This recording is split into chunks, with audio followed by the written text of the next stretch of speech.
Good evening, and you're very welcome along to episode 40 of the Sopherone Saga right here on Penny Dragon. My name is Dave Gibson, and I'm the creator and also the Dungeon Master for all things Sopherone. So, first up, we have a few announcements to get through before we play some D&D. Kickstarter, fancy a tome with over 200 pages of one-shots and mini-adventures, giving many new NPCs, magic items, maps, monsters and more. Then look out for Pedro's Tome of Adventure, live now on Kickstarter and fully funded in 2 hours. We've also included pledges with VTT options too, so you can run all of the adventures included in Pedro's Tome of Adventure on Roll20, Fantasy Grounds, Foundry or Shard. And we've already smashed through 5 stretch goals, with 4 remaining. And every backer will receive a bonus PDF adventure of Bracken's Whirlpool, so don't miss out. You can usually find the most recent episodes of the Sopherone Saga right here on Twitch, while earlier VODs for this stream, and indeed the other streams, are on the Penny Dragon YouTube channel and are all sorted nice and neatly into playlists. When he's not streaming with Penny Dragon, you'll find our very own Ryan. He's up there somewhere over on twitch.tv/DRangeRhino for all kinds of mischief as he plays various games from first-person shooters to platformers. Everyone is welcome, and if you haven't already, please give this wonderful human a follow, and if you can afford it, a sub over on Twitch. Our merch store is back up and running. Click the link in chat or the panel in the bio to get your hands on some epic Penny Dragon merch. Discounts are available for subscribers based on your subscription tier. Now, let's fire up the crystal ball and see what the future might hold for the upcoming Penny Dragon streams. Our VODs for the recent one-shots are on this very Twitch channel, whether that's myself leading folks down a elevator or Keith guiding players through one of Penny Dragon's own $1 one-shots. There's sure to be something that takes your fancy. And if you want to see some of the older games, such as a visit to Jurassic Park, these can be found on Penny Dragon Games' YouTube channel. And I do believe there's a Jurassic Park 2 in the works. So do keep an eye out for that. We'll hear more from Mark sometime soon. We were live last night with Minor Threat Part 2, featuring none other than the inimitable Blaine Capatch of Nerd Poker fame, and also some new faces to the continent of Sopherone. This was a level 15 adventure and finished with the party facing off against Pyroscoria, the searing death. You can catch the VOD right here on the Twitch channel and find out exactly what it was. Excuse me, I fixed my mic. For the gang, and find out exactly what it was that waited for the gang at the end of their journey. Consequential Quintrivium on Friday, July 14th. It's not long now. Join DM, Ryan, and a new cast of heroes as we return to regular programming every other Friday opposite the Sopherone Saga. The consequential Quintrivium. In a world where your destiny used to have its place, something has changed. Gods walk the lands, monsters of all types roam freely. Do our adventurers dare to take their fates into their own hands? Or will they rely on a world only an image of what it should have been? Find out soon as we join our group on the path to becoming the heroes or villains of their own story. On July 11th, enter the dark and twisted realm of Barovia, where heroes must escape the clutches of an ancient vampire lord, Stradvon Zalovich. Will they survive or succumb to the darkness that lies within this cursed land? And we'd like to welcome DM Carrick to his first semi-regular stream. So looking forward to seeing that. It'll be weekly on Tuesdays. So how are we feeling about that one? Excited, nervous, worried I'm going to murder them. Worried I won't be able to murder them. Kind of all that makes it, you know. Yeah, it'll be grand. Cool. Alright, the Violent Madness continues on Sunday and the party have arrived in Pethlin, only to find themselves embroiled in escalating tensions between Shadar and Mina. Recognizing the urgent need for resolution, Damon takes charge and insists that everyone settles their differences with a crucial conversation to mend the fractured party dynamic. Naked in a bathhouse, I might add, which seems peak Damon to me. Emotions run high as the heated discussion unfolds, but ultimately, the path of communication triumphs, mending the once fractured bonds within the group. However, as night descends, Damon's world is turned upside down when an unwelcome visitor invades his room, presenting a deadly ultimatum that threatens to shatter the newfound harmony. Tune into the next episode on Sunday. Cloaks of Mindhelm return on the 2nd of July, having exterminated the demonic Morlock Scourge. The party venture deeper beneath Mindhelm, in pursuit of the mysterious cult, the obsidian stone they possess. Who knows what fresh hell awaits them in the darkness. Candlekeep is back, so the missing books are returned to the Great Library, but the party are already out on their next assignment. Seeking a sunken tower with a missing trove of tomes, the next chapter begins on Thursday, June 1st, entitled Beneath the Fetid Chellenber. Journey through the Radiant Citadel continues on July 13th, and at Tabaxi Bard, De Stellas and the Melodious. The party met on the undead-infested island of Garthas was true to his word and guided them to the relative safety of a small encampment of survivors in the southeast of the island, even going so far as to sell them a revivify spell, which I thought was very, very, very generous of him. The way there was not easy, however, and the party had to hack and slash their way through a horde of undead horrors, ultimately attracting the attention of some being of terrible power, who sent a squall of necrotic rain their way, eradicating everything in its path. You can get the VOD on our Twitch channel right now, and that's it for the updates. I think, if I missed anything, someone please shout now or forever hold your peace. Big thanks and of course much love to our Technomancer Christian, who's in the background there in his tech dungeon, for keeping us on the air and looking sharp, and of course fireballing the trolls and goblins that sometimes find their way in to bother us. Our appreciation also goes out to our wonderful Twitch mods. If you're in here, we love you, who are the fastest fingers in the west when the banhammer is required. We love you all. I'd like to thank Kate from It's a Map for her killer cartography. She's the one responsible for all the amazing maps and an awesome regional map you see there of Artex and the surrounding areas. And you can find her on all of the socials on @itsamap.IRE, and her commissions are currently open. All of the music I use in the Sopherone Saga is on Tabletop Audio. They're in the Jukebox and Roll20, or you can go to their website if you are not on Roll20. You can also influence the game yourselves from the comfort of your own wizard towers or dungeons, as you can use channel points, subs, donations, and bits that offer a wide range of life-saving benefits, such as healing advantage on a roll or a bless to the players and their characters, and if you're feeling particularly evil, you can give them to me, give them all to me. You can find all the details in the About section of our Twitch channel. But do please remember to state who will get your boon listed. Go ungranted. Now, with all of that out of the way, let's meet our wonderful players and find out a little bit about their characters. We're down a resident druid who is played by our dear friend Jean, but fear not, we will see him back in the fold very soon. So let's tonight start with Fona. Hello everybody, I'm Fona and I play Scales, the Dragonborn Barbarian, who is kind of a little bit bummed that we didn't get into the city last week to get some tingly num num. Okay, moving on. Who's next? Ryan, you're up next. Hi guys, I'm Ryan, aka Deranged Rhino, as you know by now. Tonight I am playing the half-elf Mazelu Grimm, one half of the Brothers Grimm. And Bodhi's going to do his usual barky. And I am a life cleric trying to keep these guys alive, but I'm about to start some investigating. Yeah, you sure are. Jonathan's not here yet. He'll join us about 9 o'clock. Carrig, you're up. Hi, I'm Carrig. I play Ren, a wizard who is apparently wanted for crimes of murder, immolation, arson, disfiguration by fire, vigilantism, and theft. Now, I'm innocent. I'm just going to say that now. It wasn't me, but we'll find out. It wasn't me. Okay, Shaggy. Moving on. Let's Stephen. Well, I'm Stephen, and this evening I'm playing Orixium Grimm, the questionable half of the Brothers Grimm, who is just happy to be home. Home. Okay, excellent. And who else have we got? That was Stephen. Shane, you're up. Yeah, hey everyone, I'm Shane. I'm playing Jaden, the human Battlemaster fighter, with his definitely not evil glaive and definitely not evil patron. And he has a bit of a list of things to do now that he's arrived back into a bit of a more civilized area. More civilized area, I love it, yeah. Indeed, that is it for... that's everyone, isn't it? Yes, it is. Mm-hmm. Cool, so let's do a quick recap.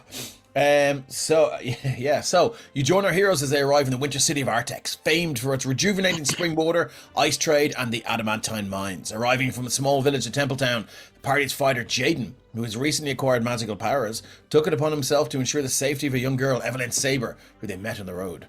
Arriving at the gates, the city guard, who recognized, who I believe was Commander Bartholomew, who recognized two Artex natives from the party, Mazelu and Orixium Grimm, informed them that a masked vigilante who calls themselves the Spectre has been murdering criminals by night, clad in a very distinctive coat and mask, almost identical to the ones the party's wizard Ren carries. It seems echoes of the wizard's past have resurfaced.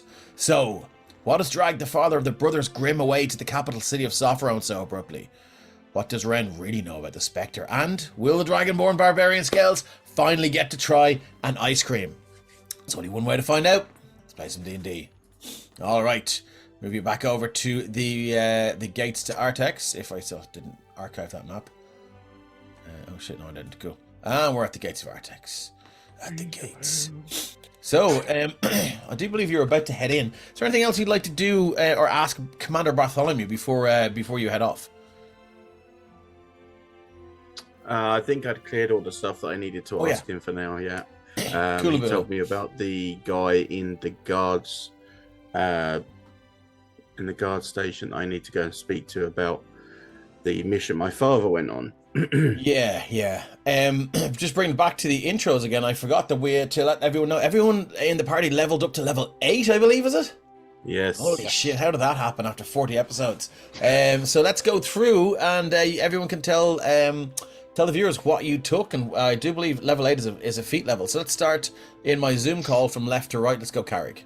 Yeah, so I took the Shadow Touched feat, which people in the game may not know reasoning behind, but people who watch the streams would probably put 2 and 2 together. And yeah, spells wise, Wall of Fire, obviously, and then Everard's Black Tentacles, which I will be changing and making kind of more of Ren's own before I use it.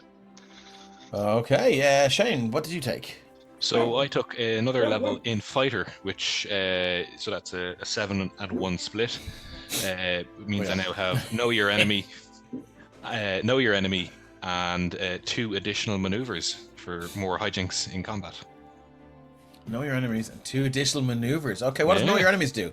Oh, you make a inside check, is it? You essentially focus on a person or an NPC or an enemy and for a minute, and it gives you whether they are at your level, above or below, in a particular characteristic, whether it be strength or dex or AC or hit points. Okay, nice. Okay, that's good. Good to know. Drew Kane says, I saw echoes of the Wizards Pass support their many children. A series of sporadic support payments. Wow. Okay. Fona, you're up. So Scales has stayed nice and basic. He took Slasher as his feat, as his 8th level of Barbarian. And essentially, if he deals slashing damage, he can reduce the speed of the target but then to 10 or by 10 until the next turn. And if he manages to crit them, they get disadvantage on attack rolls against everybody. So that seemed pretty good for the party. That is pretty cool. All right, Stephen, what did you do with your level up? Well, I am a filthy multi-classer, and I have 3 levels in Sinner, and I took a 5th level in Paladin. So I got some nice new smite slots and a extra attack. Extra attack. Okay, that's gonna really turn the tide. Now I can start throwing some serious shit at you guys. Ryan, what did you do? Okay, so 8th is quite big for cleric. I got ASI. Now I'll be honest and say, I think I did an ASI, and I think it What's was... What's ASI for the folks that don't know? Oh, sorry. Ability score improvement. Instead of Cool. a feat, you can choose to bump up one of your stats. I think I did that, but I literally did this straight after the game last week, and I can't remember if I did add it or not. I'm pretty sure I did, though. But the other 2 cool things I get is I actually get Destroy Undead. Nice. So that would destroy any undead under, I think it's quarter? Yeah. No, 8th, under 1. Anything under 1, it will destroy. So obviously skeletons, zombies, all that kind of stuff. Or Ren when it comes to kids. Yeah, I'm not that bad, thankfully. And the other cool thing I got was Divine Strike. Ooh, is that out of 1d8, is it? 1d6? So 1d8 radiant damage on any one of my shots that I take, yeah. It's melees and cantrips, right? No, it's weapon attack. Alright. Oh, no, cantrip as well, I think. Yeah, I think so. Yeah, I thought it was the exact wording says weapon attack, so I think when you go up further, it adds cantrips. Anyway, we can debate that during the break or off stream.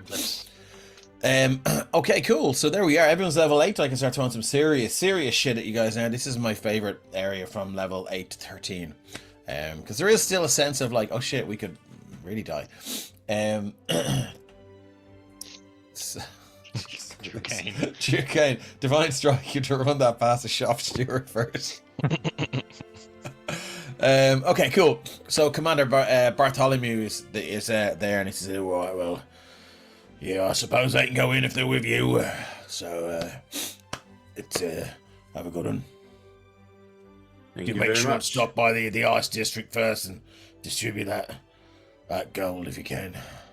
Oh, don't worry, I will do. I'll move you over to the map of Arctic so you guys can see where you are. So you would have come in. So you would have come in just by the ice district, actually here. I'll shift ping you guys. There you go. Where's my music gone? Wizard's Tower.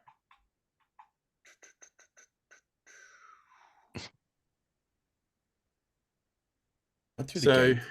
yeah, as we enter in, I'm gonna kind of go and find God, I'm so bad with names right now. Our resident dwarf grave cleric. I can't think of names. Derek. Right now. Derek, thank you. Um, Derek, I do think it might be best if you take Scales and maybe Ren with you.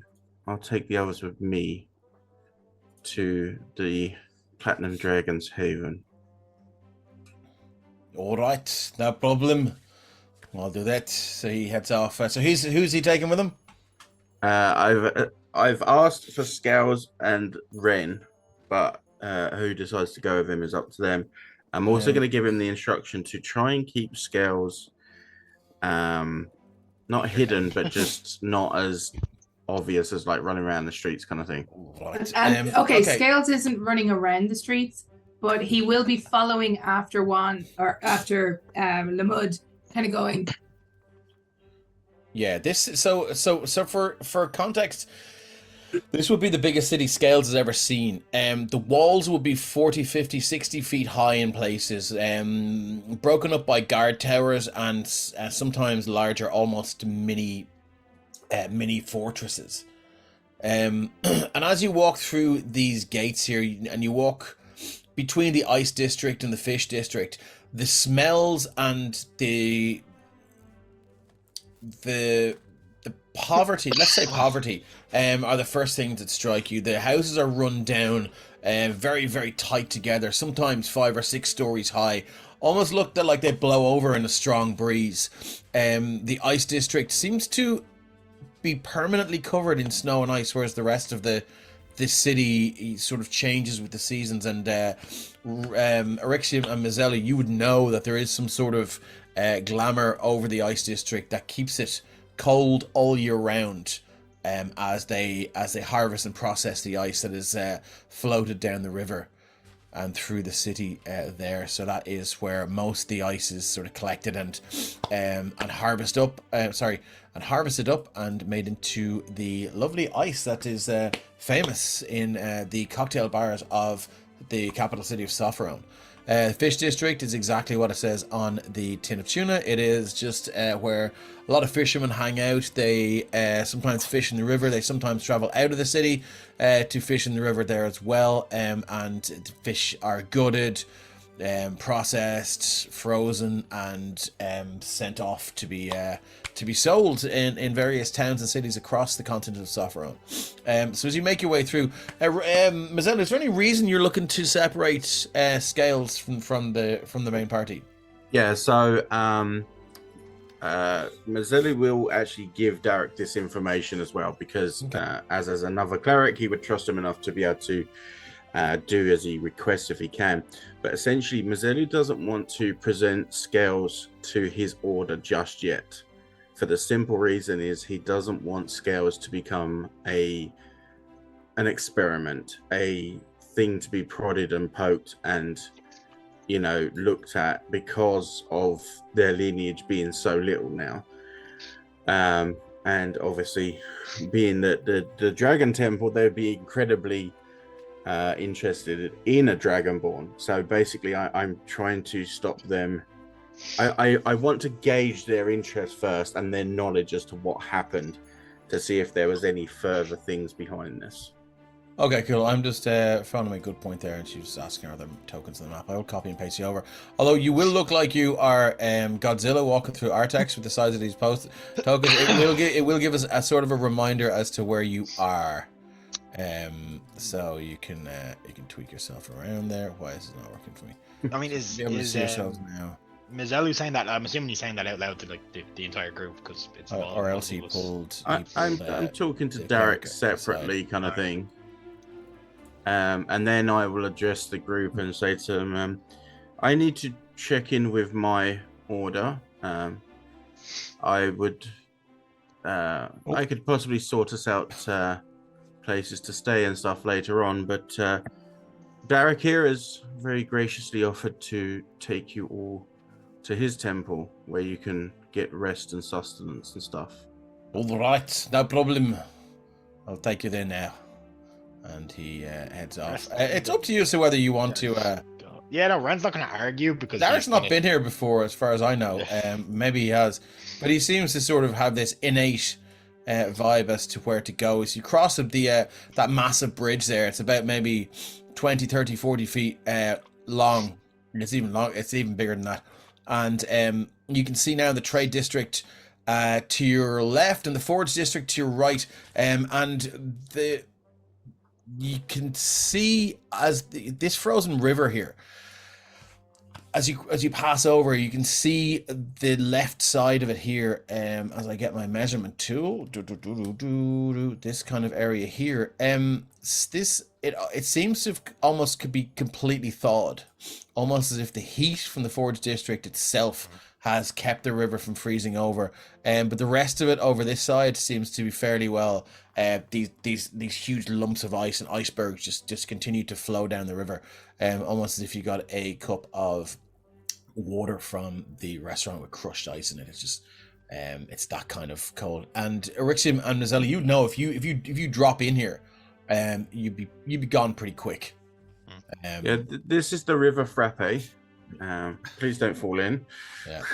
Are there any pebbles anywhere around? Yeah, there sure are. I'm going to pick up a handful of pebbles, and he's going to start like plonking them into the watery bit and onto the icy bit, and then pinging them off glaciers that are moving down the river. Cool. Give me D20 there.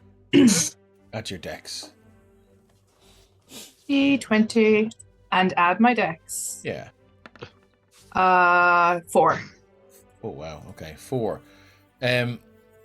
Yeah. So yeah, you fling one, and it skitters across and bounces off this large kind of iceberg or ice flow, and then just rebounds off it and hits this fisherman that's just sitting there in a boat fishing rod.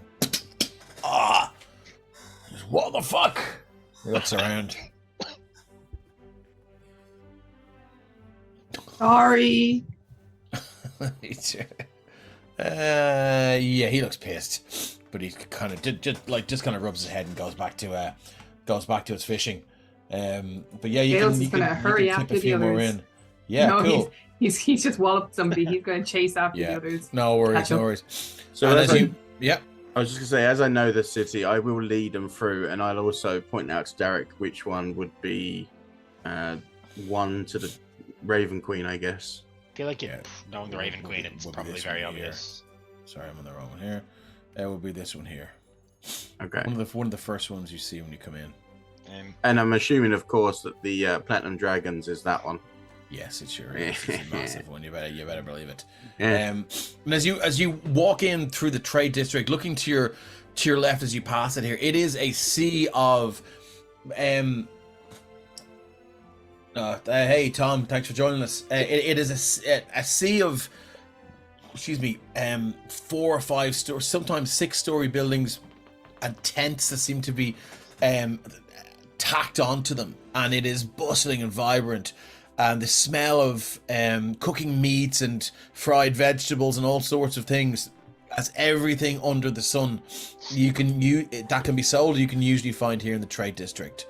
And as you move past that, the smells of delicious street food in your nostrils. You see the temple to the Raven Queen, which seems to be in typical fashion just made from this jet black brick. With this high gloss sheen to it, and as you walk up, you can see the reflection of the city streets in it. But and Mazzella, you would notice it's a particularly hey Johnny, we'll see you in hopefully maybe 20-something minutes. Mazzella, you would know that this, as children, this place is a particular favorite. It's like walking by Old Man Johnson's house, and you know.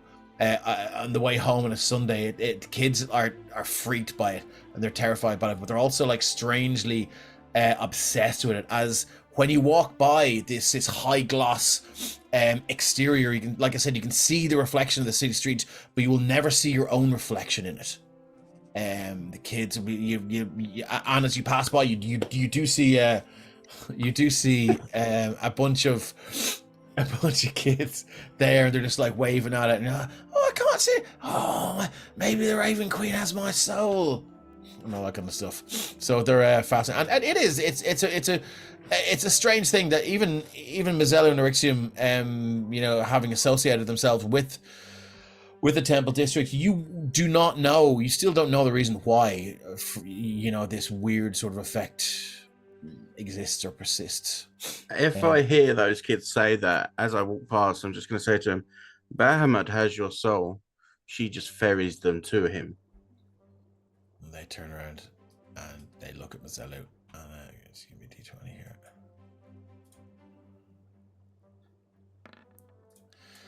They don't seem fazed by that at all, and one of them points and goes, "Stranger danger! Stranger danger!" And they all run off, and then like loads of adults look around and they're just turn around and stare at you. Yeah, that's fine. Right. Can I just say, like, Ren is like actually like kind of on edge, obviously, as they're approaching, just considering everything that's going on. Now I don't know if you want to just use passive perception, which is pretty shit for Ren, that's fine. But I was gonna say he's keeping like an active eye around to see if anyone's like staring at him or anything. Okay, so what are you wearing right now? Describe what your what Ren has on now. So obviously it's not the mask and the coat. No. Ren's coat is actually shredded to bits and in the bottom of the bag of holding alongside the mask, actually. Right. Since the previous temple there with the sarcophagus trap thing he fell in. But no, currently he's wearing just a, you know, kind of a white, probably pretty dirty at this stage, sure.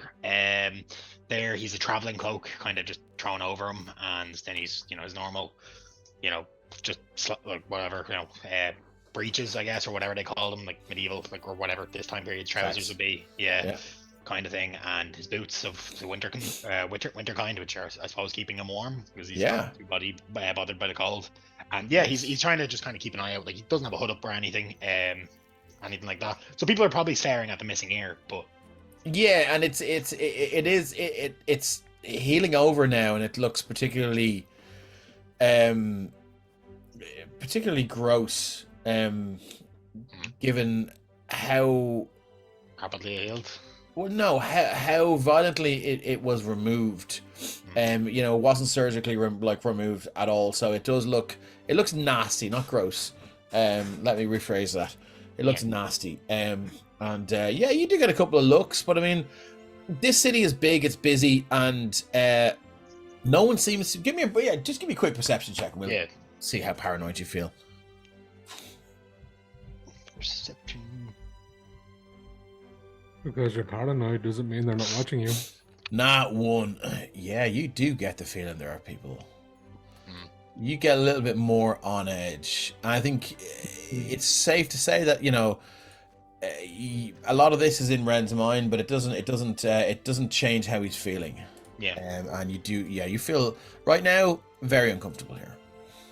Was Ren wearing that jacket when we met him? He would have been. He would have been wearing it right up until after the Tomb of Denistra. He hasn't worn it since. Okay. Because I'd been going under the assumption that because you said last time that you weren't wearing it, so I thought that we hadn't seen it. Now I know that will be something that you would have seen. Will have a word with you later about. You would have definitively seen the mask. He wore that in the fight with Valder, kind of as a, you know, Okay. self-confidence thing, kind of just a confidence booster, I guess. Considering the ties to his past, and then you wouldn't have seen the coat since the nature. Cool, good to know. All right, so Derek heads up and he goes, so he's going to go into the Temple of the Raven Queen. I'm pretty sure there. We'll get to that when he joins. Scales, if you're with Derek, this is all really boring. Yeah, Scales was kind of trailing along behind the pack, and then it was kind of boring listening to the talking, and then I smelled something, and Scales has gone looking for like a nice hot juicy meat pie. Oh, and you have your choice ahead of you, because there is like a smorgasbord, a massive range of all sorts of things. You find yourself in this it's heavily tented area of the trade district, and you can see now that there's these multicolored thick and waxed sheets of cloth are just pegged from from the top and corners of building across. Some of them, you know, you can see the wires, and some of the covering doesn't start for maybe 20 feet. So you will see the rise of a building going up, and then you'll see kind of windows open, and there's washing, and there's clothes hanging on the edge of these lines. And as you look closer, you can see obviously someone who lives in that house has reached out and maybe climbed along the wires and cut a part of that covering over, so they can use this as a washing line and stuff like that. And then but so it does seem a little bit dark, as this is kind of one of the many heavily covered areas of the trade district. And as you walk in, you can see all sorts of people. There's half elves, dwarves, gnomes. There's even a Goliath standing there, heavily tattooed. Seems to be just wearing an apron and nothing else. The apron is protecting his modesty, and he's there with a huge Goliath-sized wok, and he's thrown in these oils, and the steam is coming off, and the flames as he kind of just flicks this stuff around, and he's got few things there, and yet there's another. There seems to be someone who looks very, very, very pale and sickly, and they're there just with this kind of rack of these, hard to tell if they're meat pies, but they're definitely pies, and they're sitting on. There's no sound of an oven or a cooker or anything like that, but these pies are still steaming. And, that's the one he's going over towards. And does it smell nice? If he sniffs the air, does it smell my good? God, it smells delicious. It's a collection of puff pastry, spices, and whatever meat is in there. I mean, you can ask. Mystery meat, and this very, very, very, very pale woman, drawn skin, stick thin. And she's got this kind of greasy black hair all the way down, like almost kind of an emo, kind of all the way over one side. And you can see her eyes with this tinge of red as she kind of leans in, and she goes, "Are you hungry, my dear?" What kind of pies do you have? "I have all of the pies. What kind of a pie are you looking for?" Like maybe goat pie? Or Goat? Oh, rabbit stew pie. Yeah, Rabbit stew. Yeah, goat. Rabbit stew pie. I see. Hold on. Don't have that, but that's something I could certainly do. Tell me, have you ever tried human pie? No. Nor should you. That was a test. Excellent. Okay. She kind of twiddles her fingers a little bit and looks left and right, and she says, "Well, what do I haven't a good rabbit stew pie, but I do have rabbit pie. They died painfully." Why do they have to die painfully? Everything dies painfully unless you die in your sleep. It's not a pleasant experience. But like, you could have just conked them on the head, and then they wouldn't have died painfully. They would have died quickly, and they wouldn't have known Well, what they was coming. still felt the pain of the conk of the head. Let me have this.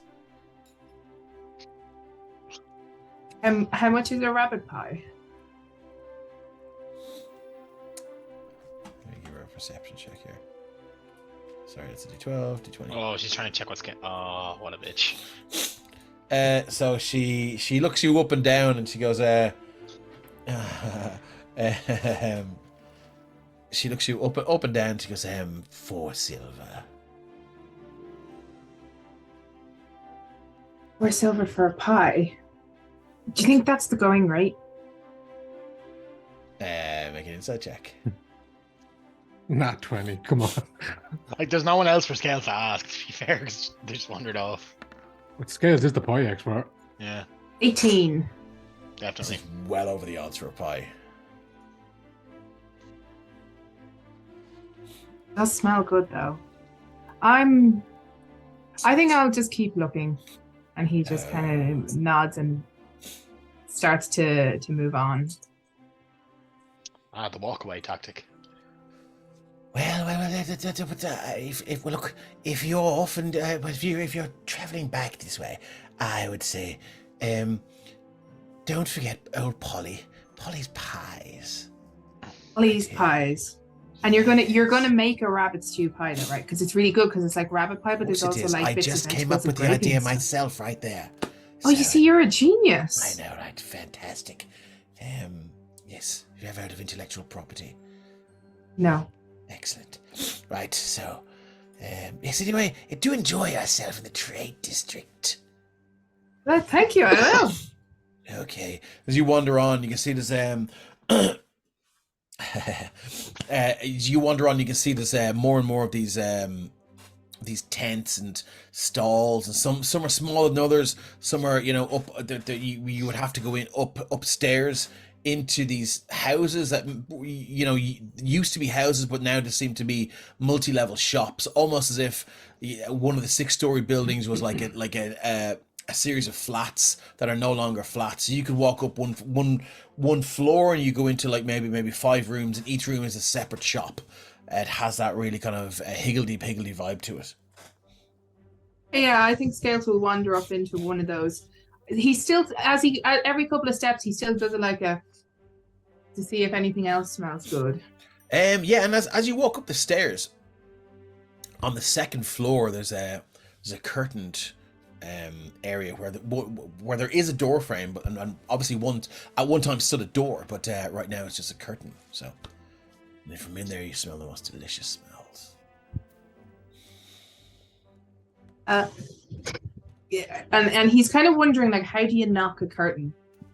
Like, How indeed? You can knock on the wall beside it. yeah, he kind of looks around for a second to see if there's something to pull, like a bell, and then he will eventually just kind of do as gentle as he can, a rap on the wall. Okay. Uh, No worries. And here, oh, hello, come in. okay, then he kind of pulls the curtain aside and goes in, probably Yeah, and you stooping to get in. Yeah, you see this. Looks like it's about a 12-foot tall hulking creature with long gangly arms and really sharp nails on it. Its one eye is just completely missing, and you can see it's got this long kind of angry looking point to its mouth. And the smell it exudes is delicious. It smells like it smells like the best fry you've ever tasted on a Sunday morning after a heavy Friday and Saturday sesh. Oh man. And it's like, you're like, oh my god, this smells amazing. And you can see that there are these carefully and beautifully made, what look like long tubes of puff pastry with lattice on them, and a selection of sauces that are all kind of bundled up into these little cardboard packages. And you see this huge creature that have you ever fought a troll? Yeah. Yeah. Yeah, so you would recognize it as a troll. Of course you did, yeah, when you were on the way to meet Braytak. And hello, how are we today?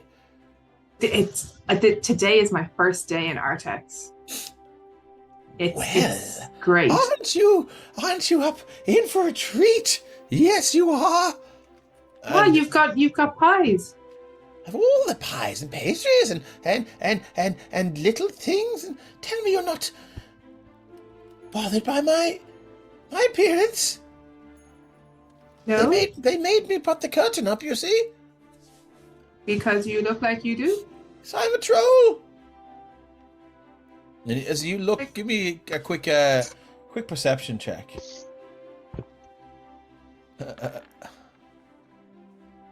14. As this 14. troll speaks to you, their mouth is not moving. Weird. Yeah, it's kind of odd. And you can just see it's stuck in this kind of Drew Kane says you got to pay the troll toll.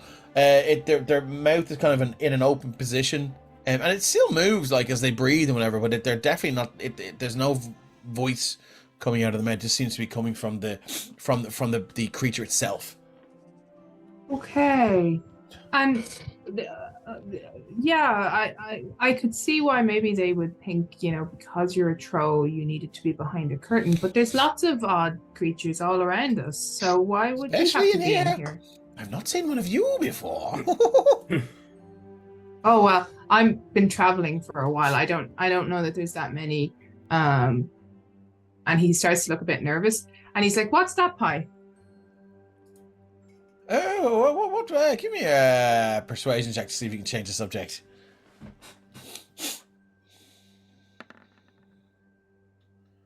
13. 13. Let's see if I'll just roll d20. If I beat you, it will not change. It will not change the subject. 7. Okay. He goes, oh, this one here. Yes.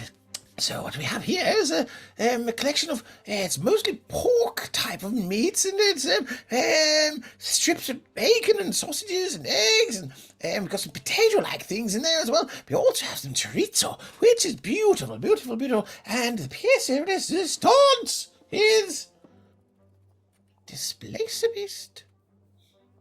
Displacer Beast. Yep. Where did you get Displacer Beast to put in your pie? His eyes narrow. Who sent you? No one sent me. But I saw Displacer Beasts. They're pretty fierce. And like, how did you? I just don't know how you get one of those to put in a pie with pork and Found eggs. them? And you found them? Yes. It was very fortuitous. Walking along the road, going somewhere to somewhere Somerton. Somewhere Somerton, yes. And there was a party of adventurers. They fought it and killed it, and they went off singing tra la la la la. And then I was like, waste not, want not. And we took it and get back here, and we got it and all the rest of it. And has its mouth not been moving this whole Nope. time? Dave, Johnny just said in chat he's on his way in. Cool. I think he can join. Well, let's ask our Lord and Master of the Tech Dungeon, Christian. Can he join, or would you like us to take a break? Or you can join in straight away, my man. Yeah, cool. And so, yeah, it just hasn't been moving whatsoever. Okay, and Scales is going to be like, oh, okay, how much for the pie? Oh, 5 copper pieces. Five copper pieces, that seems Yes. more reasonable. You know, there's a woman down the street called Polly the Pie Lady. She wanted 4 for hers.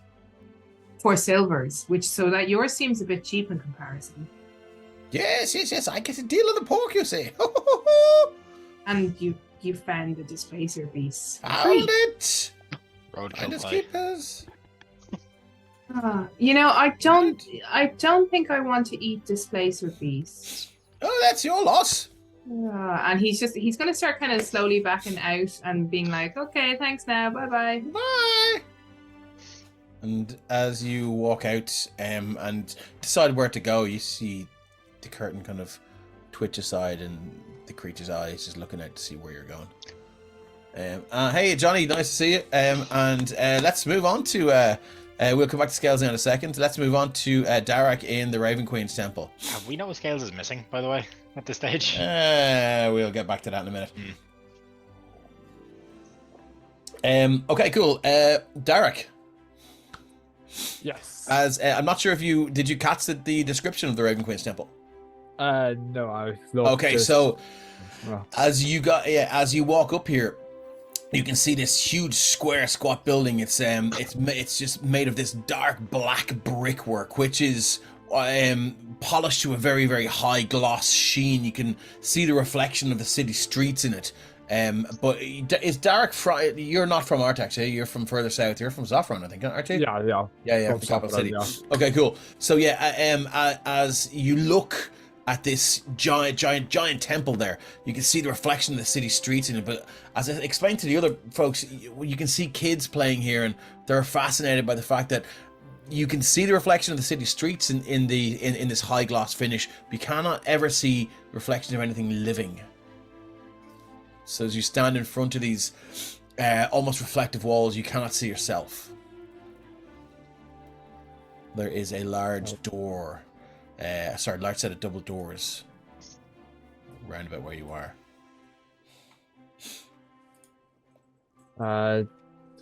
Derek will just like look over and see if anybody is close by, and then. Okay, make a perception check. Okay. Perception. Where is my perception? Well, that's performance. 22. Not close by, but you do notice there seems to be some sort of actually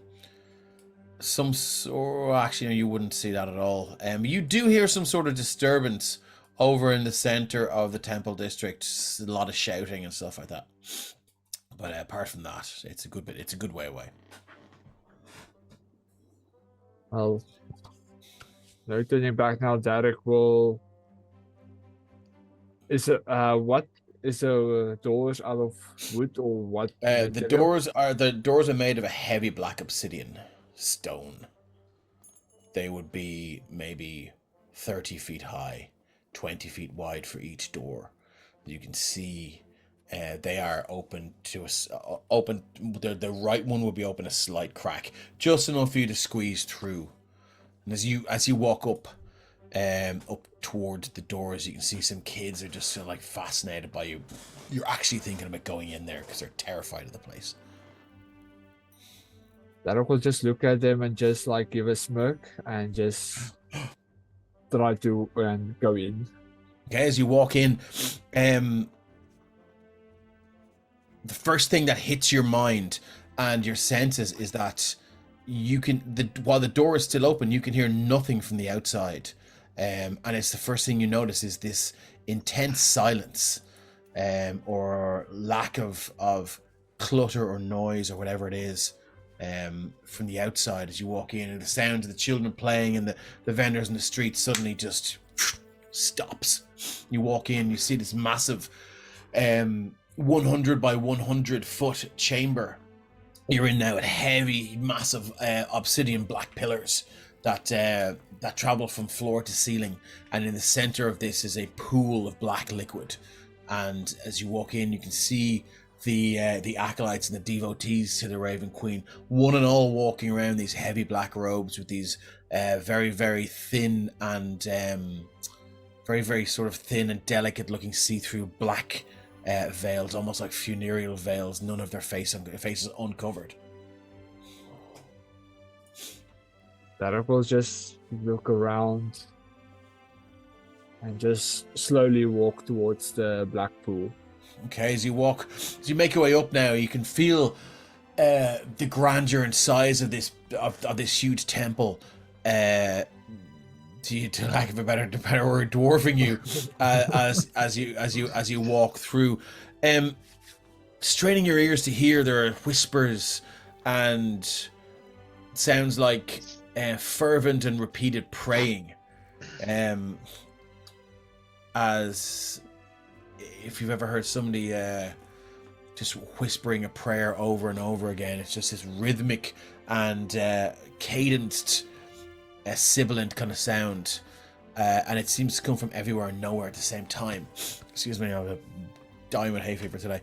And yeah, as you make your way towards this large black pool, it's about maybe a 30 by 30 area with steps down on either side. It's a square kind of pool, and you can see there's no movement or rippling there in the pool at all. As you approach, one of the devotees, dressed in these thick, dazzling raid, Uncle 2 Ben, first time chat from Raider. Thanks for joining us with a party of 4 viewers. You're very welcome along. One of our players, the Raven Queen cleric Derek, has just found the Temple of the Raven Queen in New City, so he's going to visit, like more of a kind of a busman's holiday. So as you move in, one of these devotees just sort of very, very obviously diverts from their chosen course and walks over to you, and you can see as this very, very thin and see-through kind of black funereal veil drifts and moves with her movement or their movement. You can see a hint of facial features behind it, but it's very hard to tell. And you hear a whispering sound. Can I help you, child? Oh. I'm just seeking an audience. With the matron of ravens herself. We all get one shot at that, don't we? You can feel a chill emanating from her.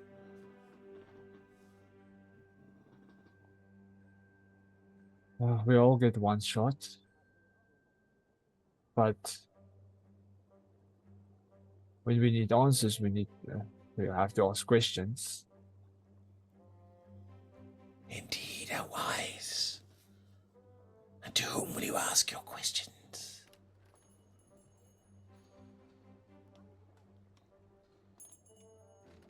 Who can ever help me,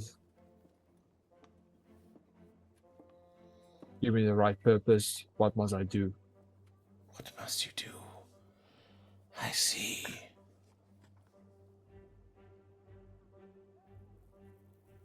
Vorthas. You seek Vorthas, then. Past the pool. Take the northern door. Knock 3 times. The end of the corridor.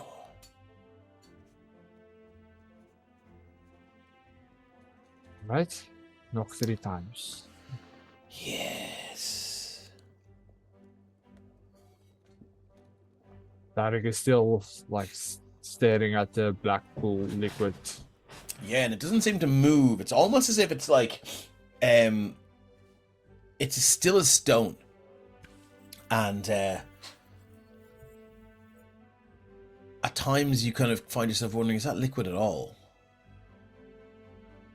And as you stand there and stare, you see one of these, one of the devotees just begin to walk towards, and just 1 foot in, another foot in, another foot in, and they walk down and are just submerged by this, looks like a thick, viscous black liquid.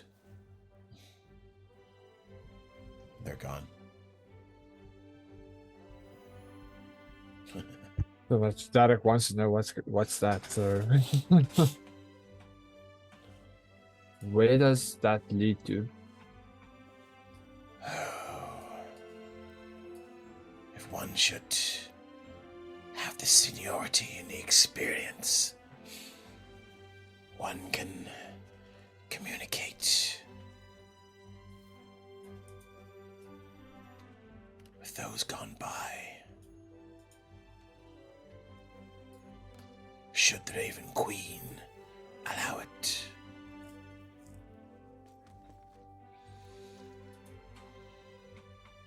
Right? Oh, I must. Not to be used lightly or by anyone. It has not been granted favor.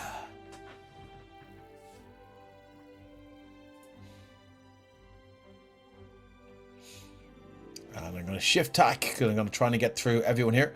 Okay, cool. So we've done Scales, we've done Ren. You're having a look around. You're a little bit paranoid. Jaden, you're over in the Forge district with Evelyn Saber. Evelyn, yeah. No, so What are we doing here? So would have been following the group and then heard the noise and felt the heat and just kind of diverted that way, still carrying her. I suppose he's looking. Short answer is he's looking for an upgrade. Okay. He's looking To what? to see to his well-worn armor. Okay, excellent. So, as you, as your attention is caught by the noise and the heat of the Forge district, and it is to a new visitor to Artex, the out of time banging of hammers on anvils is almost maddening. It's ding ding ding ding ding ding ding ding ding ding ding ding. Whereas when one enters a forge, it's rhythmical. It's predictable and it's reassuring. It's like ting thing, but once there are hundreds and hundreds of craftsmen and women doing this, it descends into this sound of pure arrhythmical chaos, and you find your head swimming and your eyes kind of go, oh my fucking god. But you can just about get your head around it. If there were any sort of if there are any skill checks involved in this area of the town, you feel like you might not be they might be at disadvantage, to put it into game mechanics wise, as it is a very disorientating place unless you've been here for quite some time. So as you kind of make your way through, it's a strange juxtaposition between the cold of the day and the occasional heat blasting out of these buildings. So as you pass one open door, you feel the chill of this cold air just kind of bite your skin, and you walk by another door and you're like, oh god, that's lovely, and then it's gone again. So it's just this very, very kind of on and off kind of feeling. But yeah, you make your way through the Forge District. There's hundreds and hundreds of shops to choose from. Is there anything that you are looking for? Anything particular you're looking for? I suppose I'm probably looking for one that's, I suppose, a little bit open. We can kind of see in. It's probably somewhere at a kind of a central point, just so that I'm also looking to kind of get a little bit of news here as well. Okay. You find a central this building here. It's almost got this sort of massive bay window thing.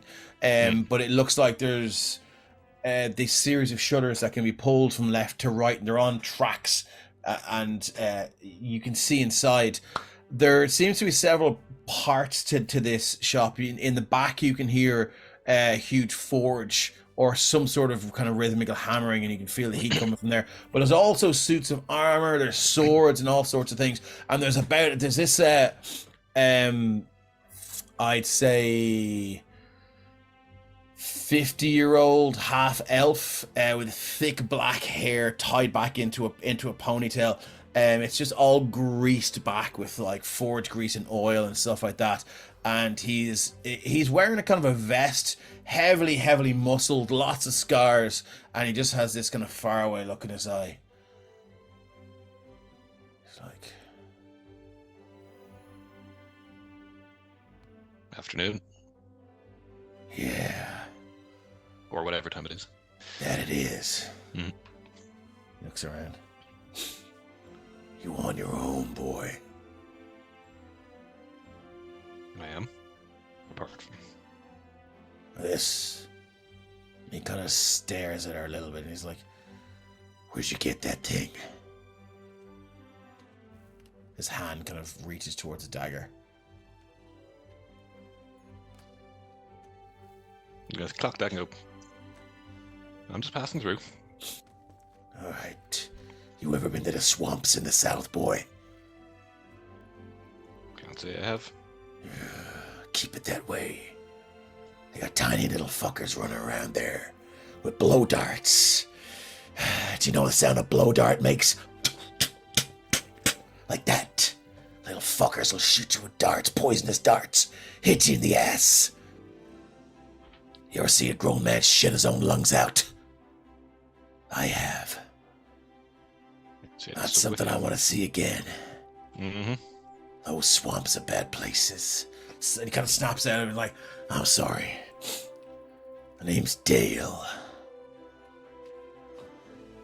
Is Chip nearby? Dale, my name is Jaden. Jane, nice to meet you. Nice to meet you. Sorry for that moment. Looked like you were carrying one of those small little bastards with you.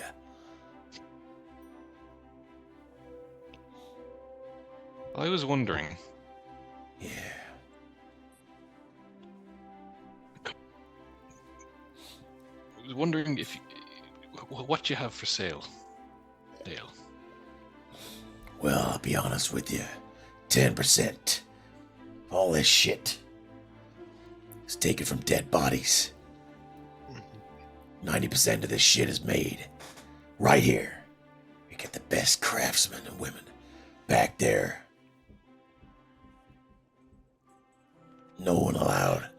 allowed work here that's below 4 feet. Understandable. Just so you know. Mm-hmm. Mm-hmm. So what are you looking for? And I suppose pull open the cloak a little bit so you can see the chainmail that I am wearing at the moment.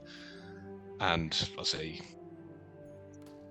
so this is held up fairly well for the last few years, but I'm finding myself in more and more scraps, and finding myself needing a little bit more protection. I still like to be able to move. I'm just wondering what you can do for me. I see. How does that shit hold up against blowguns and darts? Fair. Fair. Depends on the shooter. How long is it? Those little bastards in the swamps. They shoot from below. That's why I recommend a long coat of chain. So one of those little darts doesn't get up your ass. Well, it's only up to about just below the waist. Covers the ass. Well, you're going down there to the swamps. You come see me. Anyway, you're looking for new chainmail, is it? Or if there's something similar that still affords that little bit of maneuverability, splint, or I got splint mail. I got ring mail. I got a guy that's coming in here soon. A couple of days. Says he's got a set of magic chainmail he wants to sell me. Tell me more about splint. Splint. And I only ask because don't have all the money in the world. That sounds expensive. Splint armor, eh? Well, I got some used splint armor, and I got some brand new shit. Made by Jerry in the back there. He's 6 foot tall. That's all right then, isn't it? Heavy though. How much should we set me back? How much you got? You could barter. I have a magical item or two. You got magic items. Mm. Where they come from? Same places 10% of your stuff comes from. Okay, so he kind of points over towards the set of splint armor, and you can see it's just these narrow vertical strips of metal kind of riveted to this backing of leather that's worn over this heavy cloth padding. It's quite heavy, and you've got flexible chainmail then that kind of protects the joints and stuff like that. That's what he's looking for. Yeah, and he kind of looks at it and he looks at you and he goes, brand new, that shit'll set you back about 200 gold. But I can do you a second-hand set for maybe 150.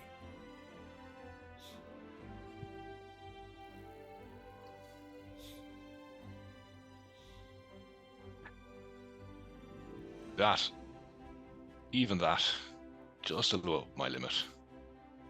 Right. But would this sweeten the deal in any way, shape, or form? And he's gonna pull out the spear. It was the +1 spear. Okay. I understand it's armor versus armament, but maybe be able to find some use for it yourself.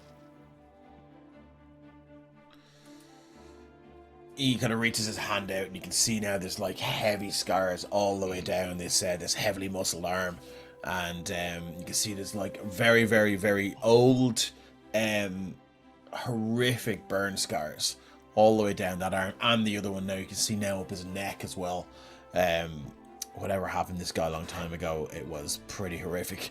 And he says, right. He takes it and hefts it around and swings it about and examines the tip of it with a flick and just sees if he can chip a bit of his own fingernail off with it. And he looks at it and goes, that's a fine weapon. Mm-hmm. Who'd you take that from? 10%. What? It's the 10%. Oh, I see. Right. I'll give you 250 for this. How about that new armor for that? If you Deal. put small additional, I suppose. I'm trying to think of the word. Yeah. Insignia. An insignia on it. Depends on what kind of insignia you want. Do you want it burned onto leather? You want a metal badge made, or Metal badge. Metal badge. Doesn't have to be overly complex. Steel, bronze, silver. Stick right there in the front. What's on it? Wolf's head. Wolf's head. Looking straight forward, howling to Yep, the moon, yep. or left or right. No, straightforward, just the shape. Straightforward. Interesting. Sure, we can do that. And hefting Evelyn into the other arm, just reach out a hand to shake. Yeah. Yeah. Spits in it. Yep. Deal. And he takes Doesn't his even spear, doesn't just kind of flinch. Yeah. puts it back in a basket there, and he says, "You got yourself a deal." Obviously, that'll take a little while to prepare. Yeah, and he kind of he kind of looks over and goes, "You can't keep the dummy that the armor's sitting on." Understandable. I Right. don't want to put you out. Briefly before I leave you, because as I said, I was only passing through. We've only just arrived. Do you know a Harold the Huntsman? Yeah, I sure do. It's about 5 miles outside the city. Not south, I hope.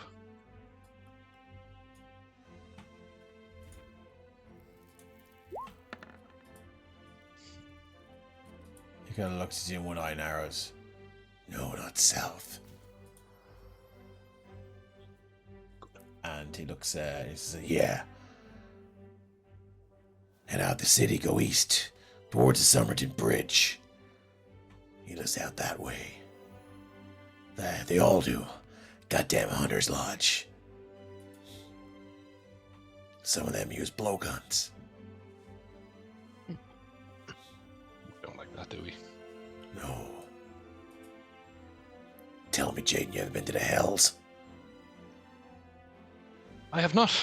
I have. And that's going to draw a glance down to the arm. Just that quick flick of, is that what that is? He's, oh, Jesus, Jerry and the Playmakers. He says, yeah. Been to the goddamn Hells. Went there with a party of 11 men. I was the only one that made it back. You ever go into the Hells? You come see Dale. Keep that in mind. All right. And You ever go in the south? The marshes, swamps?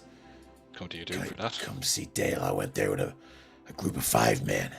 I was the only one that came back.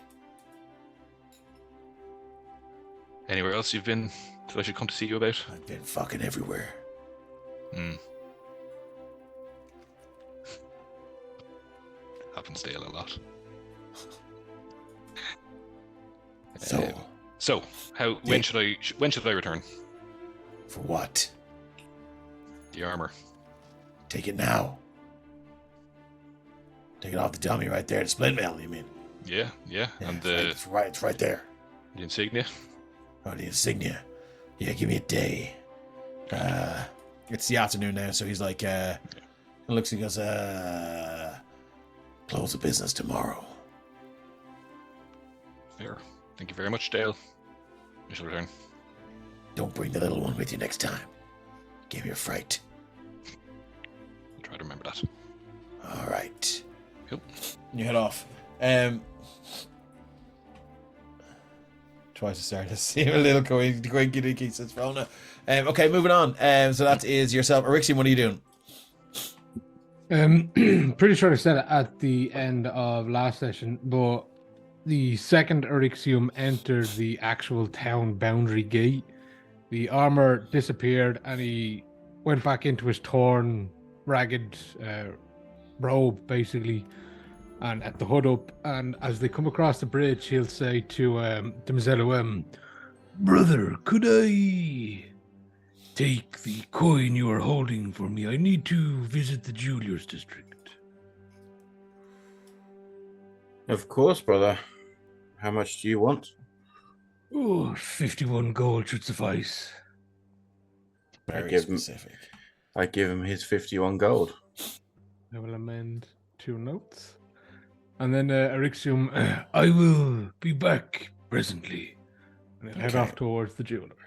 So you know the jeweler's district would be if you come in this side gate and left would be north, as you would head to actually that would be west.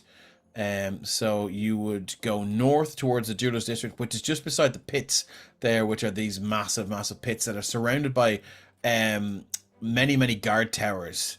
And all of the time the guards stationed there, they look in and down. They never look out. And you make your way through just past the Forge district. You want to move your token along there. I don't know where you are. Around the Forge district, past the inns, which is where obviously is the most of the accommodation for the city is. And you make your way into the jeweler's district. And as you walk in, you're back in your robes now. Is that right? Yeah. Very unassuming.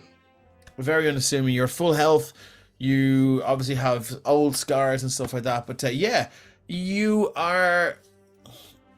I mean, Eryxium in his robes, I get a kind of a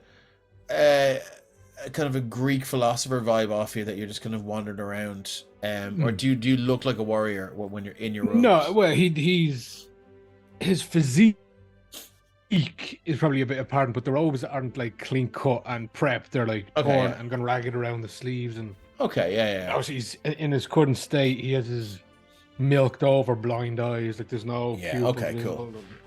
No worries. Yeah, as you make your way through the jeweler's district, you come upon an area, and there are a bunch of town guards there, and you can see one of them who is this tall blonde lady. She's got kind of half head shaved, the rest kind of over and back, with this side those kind of Viking like plait things.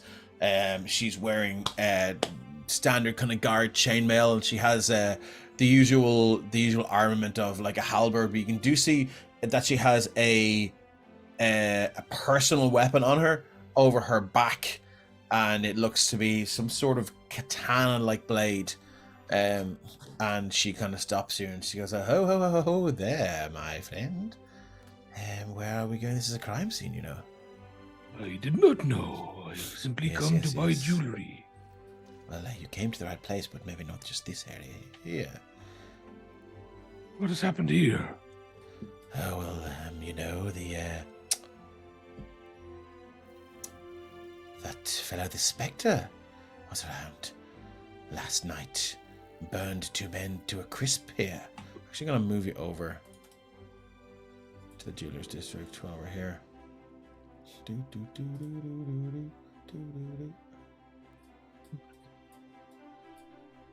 It would be around. You'd be around about here. Paste you in. I'm gonna have to. I'm gonna copy and paste everyone's tokens in, so you can all see what's going on here, or else you can maybe watch the Twitch. No, I'll just copy and paste you all in there. Give me 1 second. Go to another map. The gate. Copy.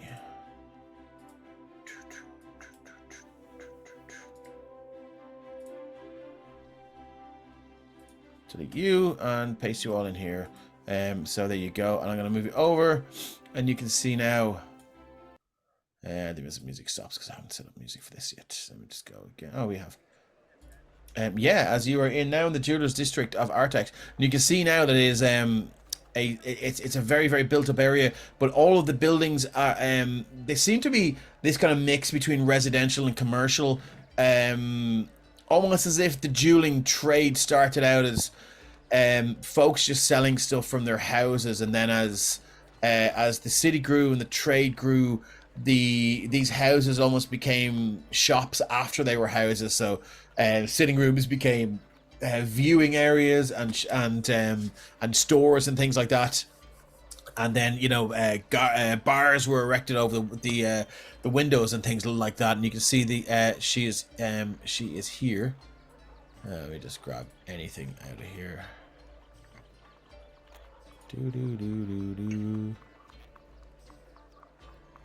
Should we grab Val? Anyway, yeah, she's about here. And everyone else, let's just move you out of here so you can see.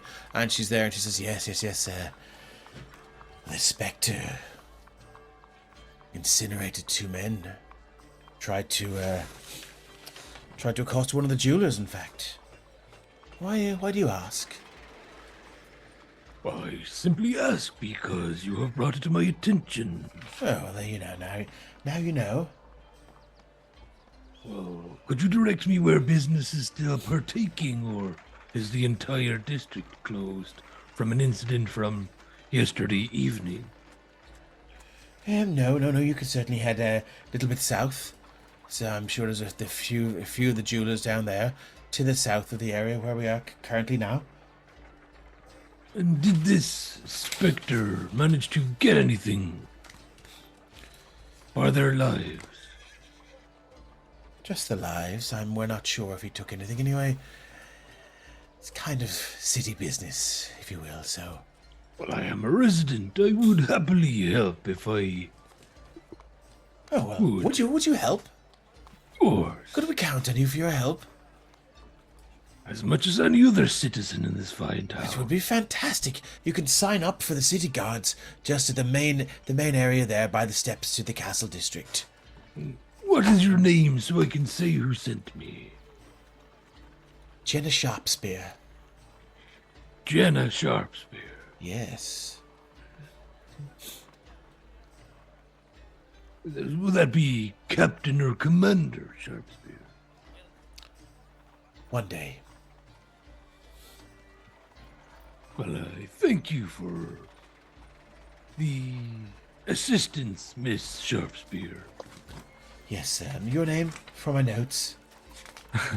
Rixium Grim. Gibson. I see. Excellent. Well, best of luck with your shopping.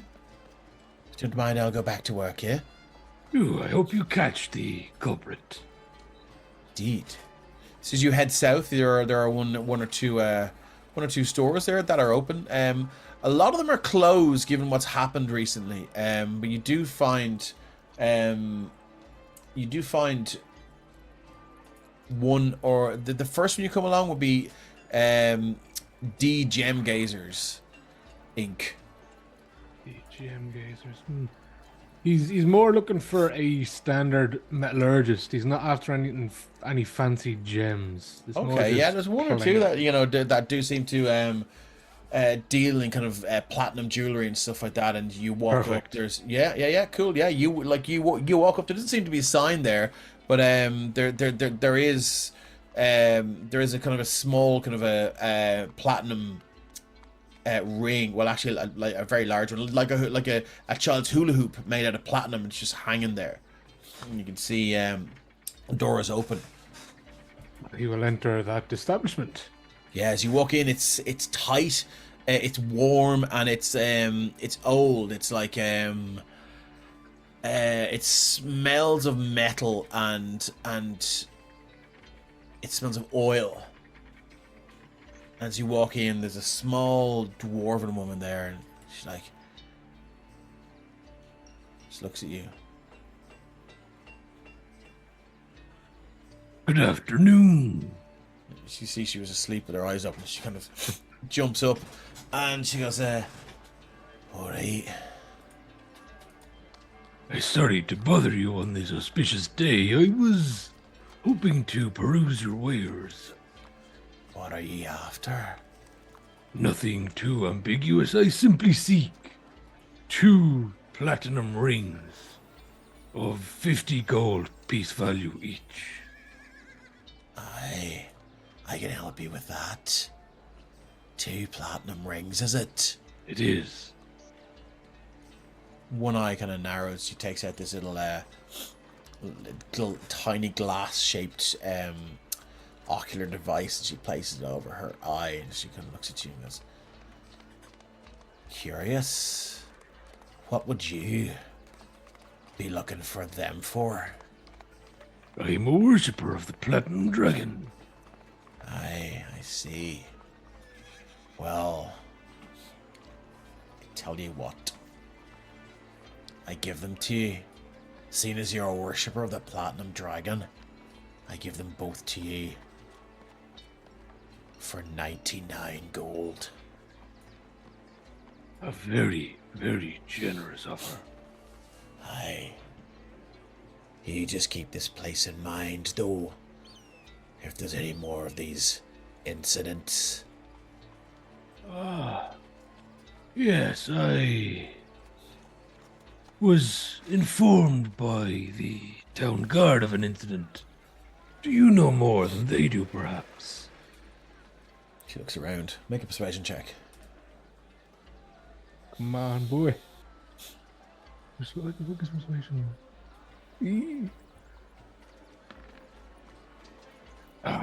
Goddamn.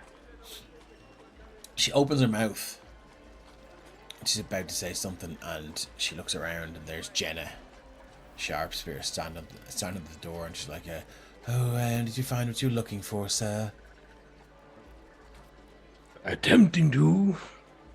"Very good. Just thought I'd make sure nothing happened to you." Thank you, Jenna. Attentive. Oh, yeah. And she turns around and walks out very slowly. But you can see now that the woman behind the counter has any willingness to talk about that has dried up.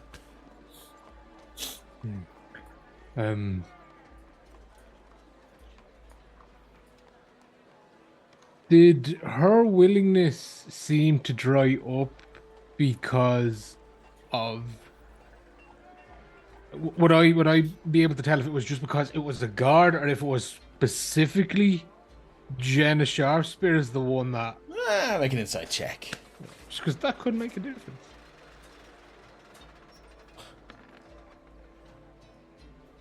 Oh, you tease me with the 17. 13. Yeah, I mean, the vibe you get is it's just it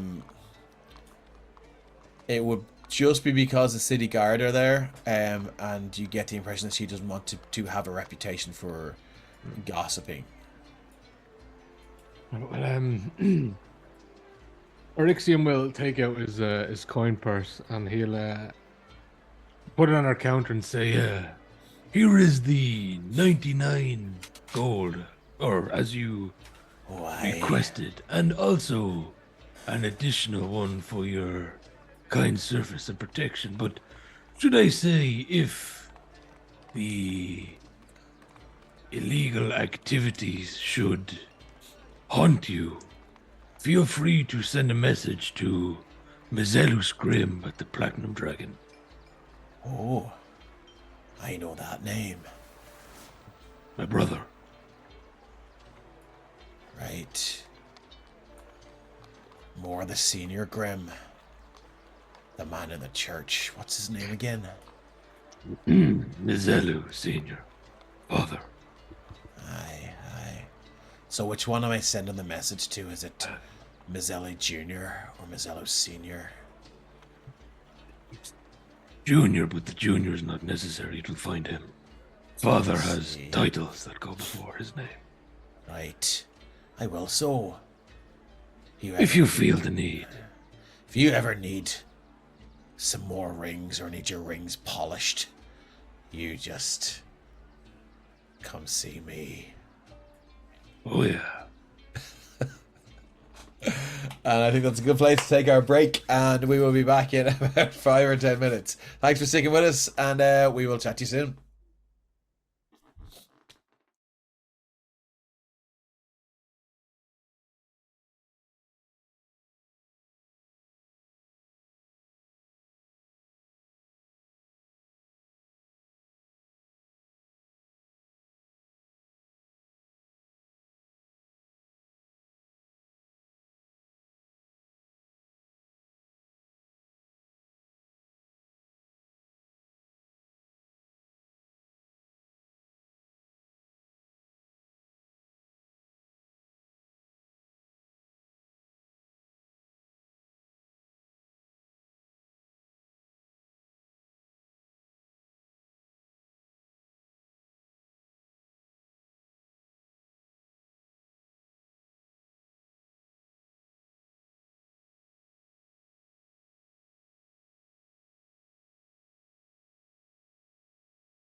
Okay, welcome back to part 2 of episode 40. How did we get there? Of the Sopherone Saga, right here on Penny Dragon. So, back to Arixium in the Jewelers District. Are you finished with this lady that you've been speaking to? Yeah, Arixium is all done and is now going to make his way back to the temple. No worries. I'll move you all out of here. Move you over. On the way back, he will Yep. be, checking his 6 every so often in case Jenna is still checking up on Give him. me a perception check then. Why have I got this music here? I'm gonna change that. It's not the Artex music. It's your perception check 4. Hard to tell. If she is looking at you, she's not making it obvious, but she doesn't seem to be following you at all. I'm just gonna move you over so the music changes to the official Artex music. There we go. Cool. Yeah. So you make your way out of the Jewelers District and back down to the Temple District. And again, you can see now, if you've ever seen or you've been to New York and you know that area in Central Park that's famous for the John Wick movies, these kind of like that heavily kind of pillared area that goes that's kind of slightly over. It's kind of covered over, and then it's that big marble area where they have the meeting in the last one. Anyway, it's very, very opulent, and there's like columns and marble floors and stuff like that, and these raised platforms and all that kind of stuff. So you make your way back to the Temple District. You can just about let's move your token over. I assume you're heading for the Temple of the Platinum Dragon, or are you heading somewhere else? No, to the Platinum Dragon. Yeah. Okay, and as you get there, you can see there is a bit of a Mazzella, you might be getting there at the same time as well. There's a bit of an uproar or some sort of general panic as people are. There's a large crowd standing around what looks like some sort of incident. And as Mazzelu kind of walks up, they do seem to, they kind of notice the armor and notice their vestments and stuff like that, and they kind of move aside, and you can see there's like these 4 monks dressed in these kind of monk like kind of gi, and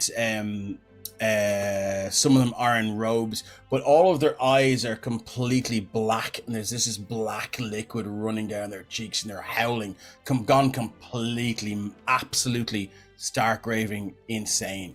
And the guards and the priests of the Platinum Dragon, they're sort of carting them in, and some of them have to be restrained. Some of them are screaming and just lashing out and punching and kicking. Sometimes the guards and the priests, but a lot of the time the things that you can't see, and they're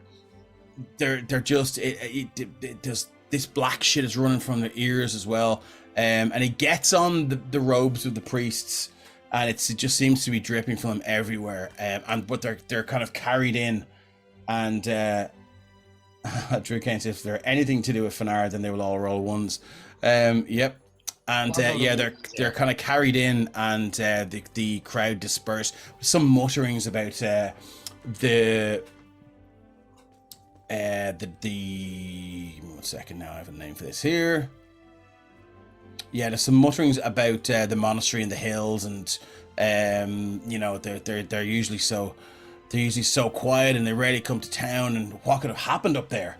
And you can see now the crowd dispersing as these poor unfortunate souls are brought inside for care or treatment or whatnot. Okay, so I'll follow in behind the guys carrying them in. Yeah. Just saying to whoever's trading, like, what is the meaning of this? What's happened? Oh, sir, yes. And it looks to be one of the very young acolytes who's just on door duty, and he's a young guy, deepish voice. Couldn't be more than 20 years old. A human. I guess it's dead monk shit. Couldn't be more than maybe about 20 years old. And he is kind of fresh-faced, no sign of stubble or any kind of beard growth at all. And he's just standing there with his ornate weapons. Looks like they've never been used. He says, "Yes." He says, and he's visibly flustered now at your seniority. and or perceived seniority maybe because obviously he's fresh in the door, and he's the monastery up in the mountains. Something happened up there. They several of them were taken in, found wandering outside the city, rambling, shouting, screaming, this black liquid pouring from their eyes, and they've gone mad, sir. Has anyone been dispatched? Not yet. They just arrived. So none of our clerics have been sent to this Not monastery. yet. No, nothing as of yet. I'm sure they are. It's being investigated and they're deliberating now, sir. And I'm sure they'll send somebody there. But yes, kept howling about the corruption. Okay, good job. Thank you, sir. And I'll start heading in then. Okay. You can. What's your passive perception? Oh, 17, I think. Yeah. 17. Nice. Okay. Yeah, and you can you kind of hear a clearing of the throat, and he's kind of looking around the corner, and he says, "Do you turn around?" If he's trying to gain my attention by the clearing of the throat, yeah, I will. He isn't. He's I trying won't, to, he's. I won't turn, but I'll do that. The look over your shoulder to see. Yes, it's Acolyte Harold's pleasure. There must be a surname to that first name. And you would know that they're not allowed to use their surnames when they're acolytes. So I'm testing him. yeah, and he just says, "I will gain my name when the Platinum Dragon's eyes fix on me, sir." He's kind of stumbling over his words. In a kind of brief moment of breaking officialness, I'll just place my hand on his shoulder and say, "Bahamut be with you." Thank you, sir. And you. And then I'll And it's step in. pretty obvious. Give me an insight check, actually. It's not pretty obvious. 27, do you? Holy shit. Is that nat 20? That is. Is it not 20? Yeah, it is. Why didn't it go green? Okay, cool. Yeah, you can see he is... this guy is definitely in it for the politics, and he's definitely trying to get his name on the radar and get his... Just so everyone knows who he is. That's how he's going to start his journey up the ladder here. And, he's the kind of guy that will always be where someone needs something, or does somebody need something, and he's the kind of guy that will be like, oh yes, I'll get John to get it for you. Okay. Where he has no seniority, but he will still sort of delegate jobs to people. He's that guy in the office. So Okay, in that case, I will say to him, the Ice District has been suffering lately. yes, sir. And the squatters. Mm-hmm. Take this, and I'll hand him 10 gold. And I'll say, make sure, when you can, and do not leave your duties, when you can, make sure this is handed around. I will be checking. And he says, certainly so. When my shift finishes, I will see to it. Good job, Harold. Thank you, sir. And I'll turn around and just kind of, have a little smirk to myself, like, Yeah. I remember those days. Yeah. And you sure do. Yeah, I sure do, yeah. And he kind of stands to attention again and just puts the money in his pocket. As you walk in, and clearly the biggest temple on the block here in the district.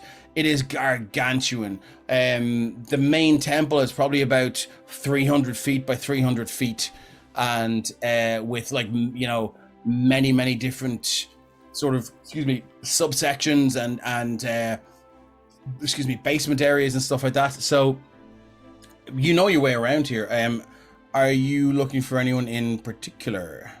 First of all, I'm gonna actually, first off, before anything else, I'm actually gonna turn back round to Harold quickly and just say, oh, and by the way, let everyone know where that money comes from. It's from Commander Bartholomew. So if you don't do it, you'll also have the guards watch after you. Oh, I see. Yes, yes, of course, Commander Bartholomew. Yes, okay. Yes. Bartholomew. Okay. So, okay, and then heading in, first thing I'm going to do is reach in the threshold from the inner door, because I'm assuming there's like, the outer door, a little bit of a stepping way, and then an inner door. It's a huge kind of almost what's the word? It's not kind of a narthex, is it? As you walk in, I think that's what it's called. It's huge. And there's various kind of like fonts of holy water and offering boxes, and the imagery is just, it's over the top. It's like just resplendent with these massive carvings of these beautiful draconic like things. Instead of having just a flat smooth pillar, what you have is like every pillar carved into this likeness of some sort of draconic like creature just kind of curling up. Awesome. All the way to the ceiling, and it's metal as fuck, this place. Perfect. So I'll walk across that panel until I get to that inner door, not touching the holy water, because that's for the priests and the worshippers, whereas as a warrior for the Platinum Dragon, instead, when I get to that threshold, I'll stop, put my shield flat down on the ground, and put myself to one knee and bow my head. Okay. And give it a second, just saying my little notes to the Platinum Dragon. I'll stand back up and then pick up my shield. So the shield always goes flat down to show subservience as such to the one true God. And then I'll walk in. I want to have a look around, kind of see what the general demeanor of the place is, first of all, especially with these other guys being led in. Like, does this seem like just a new worry, or is this something my order are kind of... Sorry, this the incident that happened. Yeah, this is brand new. This has just happened. Okay. So they're you can see there's still this kind of echoing cries, and the size of this chamber, it's huge. So you can still hear their general demeanor. You can still hear these echoing cries just reverberating and bouncing off these highly polished marble and obsidian surfaces, and they recede in a kind of an unpleasant and creepy way, just from the way the sound is bouncing around here, and it just you can hear the pain and the terror and the torture in these poor beings' voices, and whatever they're going through is something it's horrific. But eventually that fades away, and you're left just, there's a few people praying. There's like rows upon rows upon rows upon rows of these dark wooden what do you call them? Pews and benches and things like that. And they're pew. So they're there's one or two people there praying away and stuff like that. There's no official ceremony going on right now, but you do spot a familiar figure walking out the door walking out one of the far doors where these people were taken away, and walking towards you, and it is a very, very, very tall half-orc woman, who is currently in her day-to-day robes, still carrying that massive maul that she's never without. Yeah. And she has a kind of a very, very serious kind of sheath or some sort of kind of holding system that involves like 4 or 5 or 6 buttons, and you guys would always joke that when you hear it like that pop pop pop pop pop, the shit was going to hit the fan, because it takes her a long time to get the fucking thing back in. Yeah. So she only draws it out, she only takes it out when shit is really hitting the fan. And she's always grumbling about, like, you know, she'll nearly have to take the fucking harness off, put it back in, button it back in, and then throw it back over the shoulder, and that pisses her off. But it's the only system she has right now, and she walks, doesn't seem to see you yet, and she's kind of humming to herself. If the 5th button gets popped, you know you're screwed. So I'll walk up, humming to herself. Guardian Berethia. It's nice to All see right. you again. All right, Miss Zelu. All right there. Oh yeah, you're back then. I am indeed. How did that mission go? Way up there in the mountains. Yes, actually, we may speak in private about this. All right, yeah, you don't have to come to my wee office then. Yeah, if you are available right now. Oh, you got a few minutes? Okay. All right, let's go. So she leads you back through that door that she came, and again, now that the door's closed and you're in behind the main chamber of this massive temple, you do hear the echoes of those cries again, but they are very faint. And she leads you kind of maybe 20, 30, 40, 50 feet down through a door, down some spiral staircases for about maybe 100 feet. And then you've made this walk before, and it's always in silence with her. For some reason, she'll natter along that first corridor. But once that door opens and you guys hit the spiral staircase, it's dead silence. And she leads you down, back to where you came, but just a couple of levels down. And then she opens the door, and again, here's her office. It's replete with hammers everywhere, and like, she's got pictures of hammers, she's got pictures of war hammers, she's got like art with like where, like, you know, there's a famous scene where, like, you know, a fighter of legend is wrestling a lion with, and he eventually kills it with a hammer, and all this kind of stuff. It's hammer time basically down here. So nice. And she goes down and she sits down and she takes off this massive harness, hangs it on these 2 huge hey Drew, kind of beat you to that one, motherfucker. And she turns around and she hangs up this harness on two big massive wooden pegs, sits down and just throws the chair back and puts the feet up, and she goes, all right then, what happened? So obviously, you get yourself killed? Well, I'm here, aren't I? Yeah, well, I mean, you know, I've been revivified more than once, my friend, so... Well, question's valid, isn't it? I suppose, and I suppose also in truth, I have to admit I did fall. All right. There was a fellow, I say a fellow cleric, but not of this order. The order of the Raven Queen actually brought me back. Well, they kind of do that, don't they? Mad for that kind of shit. I mean, I will honestly say I was very grateful for it at the time. Oh, of course, yeah, you know, but yeah, they don't stop talking about her though. Oh, the Raven Queen is not your time. Oh, don't worry, yeah, all this kind of shit. So, yeah, glad you're here. So, about the mission, Right. I didn't find the artifact that we had spoke about that I was looking for, but I did find out some other things. Right, hold on. Let's go back to the fucking main reason you were sent up there was to find an artifact, and you're coming back to me telling me you died, and B, you didn't find the artifact. Well, I mean, there was a lot of extra circumstances, but it seems like the artifact wasn't actually there. Seems like, or it wasn't actually there? Well, we didn't find it, put it that way. However, I will say to you, in those temple grounds that we eventually ended up with, there was some of the lost heroes of the Platinum Dragon. What do you mean?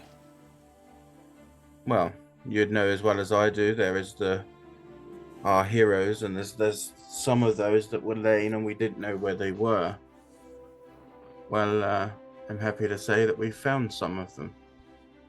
And her There feet come was- off the desk, and she leans in the desk, her two arms wide now, her shoulders, you can see like muscly rippling shoulders, and her forearms and her biceps almost leaning towards you like a praying mantis. And she leans across the desk and she goes, "Speak plainly, son." We found Lysastra, Sir Fandast, Lady Driaz, Sir Zebid, Sir Gaster, Lady Farrell, Lady Sendar, Sir Belfort, Lady Allison, Sir Targon, and Gaster Crest. Where'd you find them? They're in a temple, in their own chambers within the temple, up in Templetown. It Well, you seemed mean it was a sealed off temple, We know of it. but How'd you get all the way over there? well, actually, that's it's kind of a coincidence that we actually met up with some fellow people that were traveling to the same place we were, looking to essentially rid some evils as well, it seems, and ended up. There's no plainer way to put this. We were accosted by a man of the king's doing, Sir Gregor, or King Gregor. This man. Oh, hold on now, right? Hold on a second there now. You want to be very fucking careful there now. What you're saying. A Temple of the Platinum Dragon. I say nothing but the truth, as I always have. So you were saying... Actually, why don't you spell it out for me? Very plain and clearly. Right? Like I'm stupid. Tell me what happened. A man by the name of Valda and his, I guess, general, his henchman essentially, ended up forcing this group that we had met to enter the temple to retrieve something for him. Retrieve what? It was an artifact, not the same one that we was looking for, but something different. This is in Templetown. Alright. And this group were also trying to look for it, but as a means to hide it away from him. We see. As it happens, we managed to obtain it. We managed to get rid of it. Sounds like you interfered with the king's business then, doesn't it? In all honesty, this was not a good man with the intentions of the king. How do you know what his intentions were? How do you know what the king's intentions were? Well, the king says goes in this continent. If the king sends an hard man, a tough man, a bad man to go and get something for him, who are you or anyone else to stand in the way of King Gregor's wishes? Anyone can say they're doing something for someone else. You want to watch your tongue, son. My boyo. I apologize. You know yourself as well as I do, we work for a higher power. Although I obey the laws of the king and the laws of this town and all the towns, we answer to a higher purpose. That we do.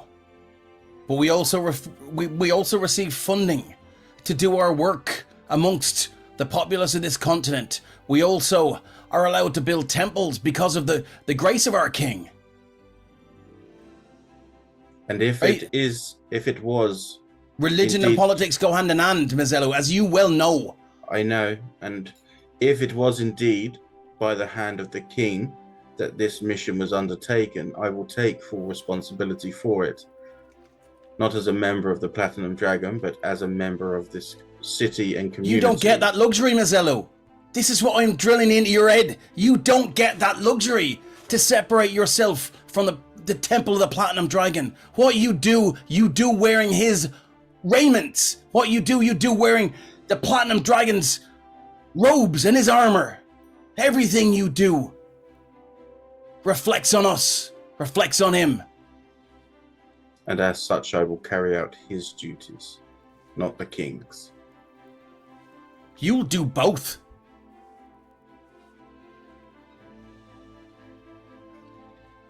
Her eyes bore into you. You've seen her angry. You've not seen her this angry. Her eyes bore into you.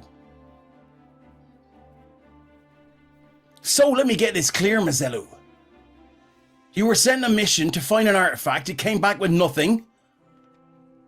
You interfered. You travel on, further on, like miles, hundreds of 30, 40 miles, maybe more, across the mountains to a small town called Templetown. Interfered with an agent of the Crown's business. Now, in fairness, I was taken there by this agent of the Crown. I didn't have a choice. We were forced into it. Right. So therefore, I can't take it under my control that we went there. We were forced. And just to add as well, we weren't just asked by this agent of the Crown to go and do this job. He threatened the life of someone. Now, I'm sworn to protect life under the Platinum Dragon, and I will do so as much as I can. And as that, I felt fit to go with them to try and evaluate this situation. What do you think? He threatened the innocent life of a man just to get his way. Why do you?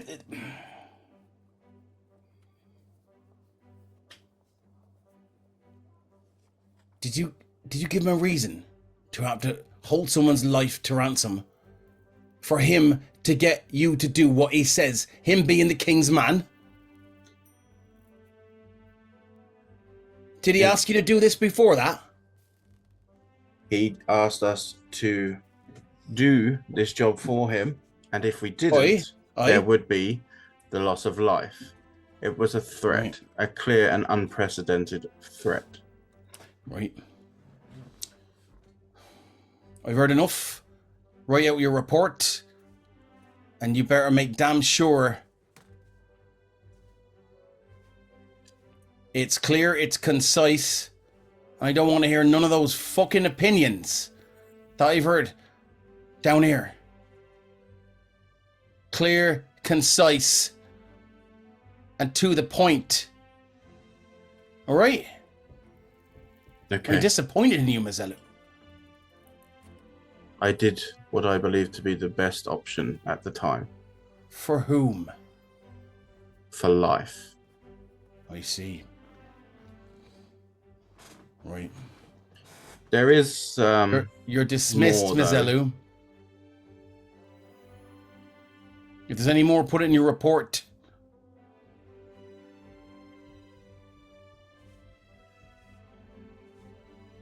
Or is this something that you feel can't go in your report?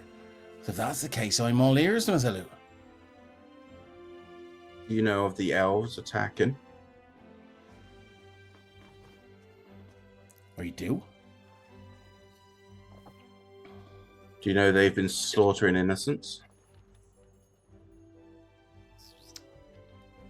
We've heard some breakaway factions have traversed the Vertex Crooks. And they're ranging around the forests around here, actually. Telling anyone that's not an elf their time has come. The Empire of Calariel is coming back. So, Well, we have, yeah. there's a few less of them now. All right. I will put that in my report. Oh, you think you should, Mazzellu? Oh, you think you should? And can I ask a question? Pick your knowledge, as it were. Fire away, Mazzellu. And she's a crooked smile on her face now, almost as if like, I can't believe this motherfucker. What was the name of the event again? It's just called the event. The event. That's what I thought it was, but I was just checking. What do you know about the event? Have you forgotten your training? Have you forgotten your teaching, Mizelu? I haven't, but I want to make Shall sure. we take you off?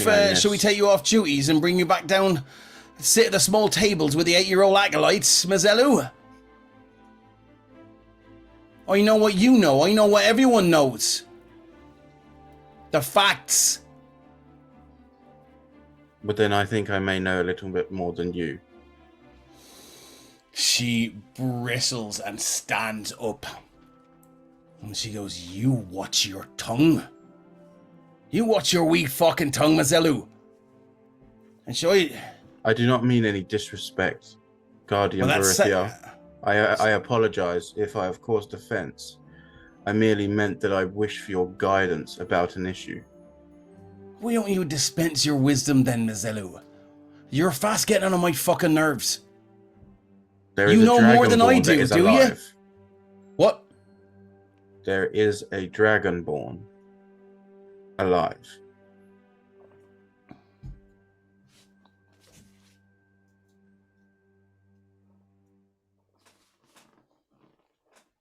I keep reaching for actual dice. I play most of my games online now, which is kind of weird. See, add her modifier to that. Do you want to roll an insight check? Is that? She's. I'm inviting you. My eyes out again. Yeah. No. This is 18. Yeah. She also has +7 on that, so you just beat her by 1. She's rocked by that, by that statement, but she's trying to keep it cool.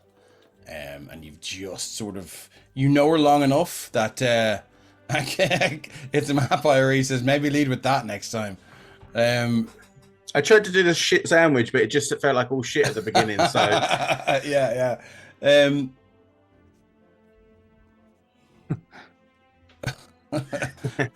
Okay, so she stood up and she got physical for a second because you had pissed her off, but she's never hit you. You know, but she can step into people and she can sort of, you know, she's known for getting up in your personal space in your grill. I've had to run the track a few times for sure. Yeah. So she's she goes, say that again. I know firsthand of a dragonborn that is still alive. Now I come to you in confidence with this because where did you find them? On my travels. Mizelu, if you're going to start getting fucking... No, honestly, where did you find them? That was one of the group in Templetown. Right. We see. Where are they now? Enjoying our fine city. Well, then you best bring them here, shouldn't you? We think our elders should like to see them. First dragonborn we've had walk through the gates in I don't know how long. It's a cause for celebration. I suspect there'll be a festival in a couple of days. I must admit I was, well, both me and Erixium were shocked and elated when we first saw them. Oh, he's still alive, is he? As long as it's by my hand, yes. I see. All right. Well, go get him then. I must ask, can you ensure their safety? I trust you beyond all else, and you know I do. Looks around and raises her hands up. I don't wish for them to become a spectacle.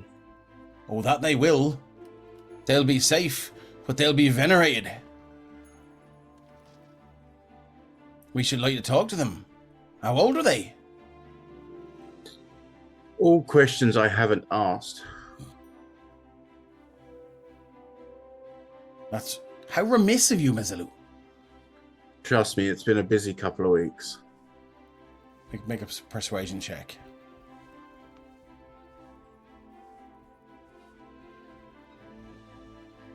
Persuasion. 20. She's all right. Oh, you've been out in the field? Been out in the field with you? We know it can get kind of airy. Right, go get him. Bring him here. I will ask, not demand, but I will try and encourage them to. Well, you better encourage them or we'll be sending a fucking detachment out. I'm going to Northern Ireland, sorry. I fucking detach. We'll send out the Vaughn. I'm trying to put the Vaughn. She's like, all right, you better get him in here. Or we'll send out a bunch of guards. Well, I don't think there's any need for that, hopefully. Right. Thank you very much for your time, and I'll see you shortly. Oh, and We want your report on my desk by the morning. of course. Oh, by the way, Yes. your father's gone. I heard. He's off to capital city of Sopherone. All fancy like. So we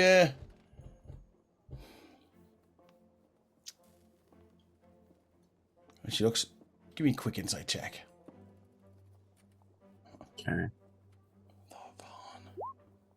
11. Yeah, I mean she looks fucking annoyed at this.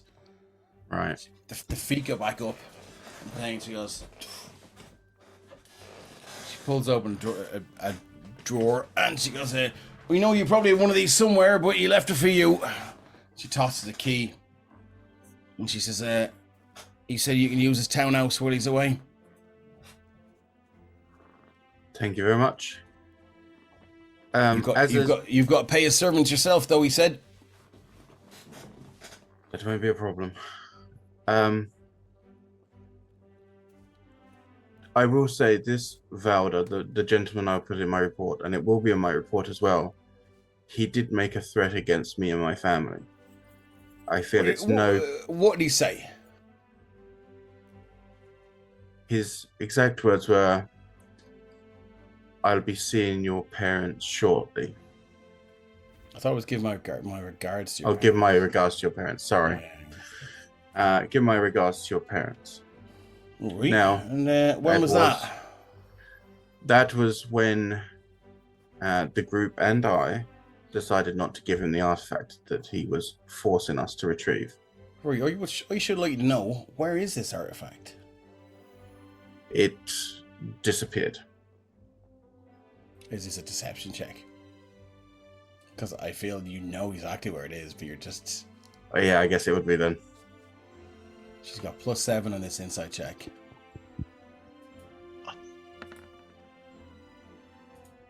Oh, just beat it! You motherfucker! Do I have a bless? I have a fucking bless. Ryan Thanks, does Linda. too. Yeah, I do too. Oh no! Okay, so here comes a D4. But Yeah. I got a 2. So what does that take yours up to? I'm up to, what am I? 20. So I gotta get a 1. And you gotta get a 2. I gotta get a 3. Oh, motherfucker. Okay, so she looks at your eyes, boring. And again, the feet come off the desk and she leans into these massive arms and she leans forward over the desk, her eyes boring into yours, this praying mantis style pose over the desk. And she goes, it disappeared, did it? Who knows? Gone forever, Mazzillo, is it? Is it gone forever? What? I should like to read your report, so I should. Okay. Yes, I know this has been a long one. But, Who is Olga 84? oh, that's Give you Alice. another Thank you, bless. Alice. Okay, we that's go. Alice. I sorted you out with a Well bless. Okay, and yeah. Couple of minor things. This is easy to sort out, I'm sure. But one, my armor is in quite the disarray, and I'll lift up my legs so she can see like the odd matching boots now that I have on. Would it be possible to receive some new armaments? Of course, right? Yeah, shouldn't be too much of a problem. We'll take out your pay. That was the other purpose for me asking. Was obviously I've been away a while. You have, yeah.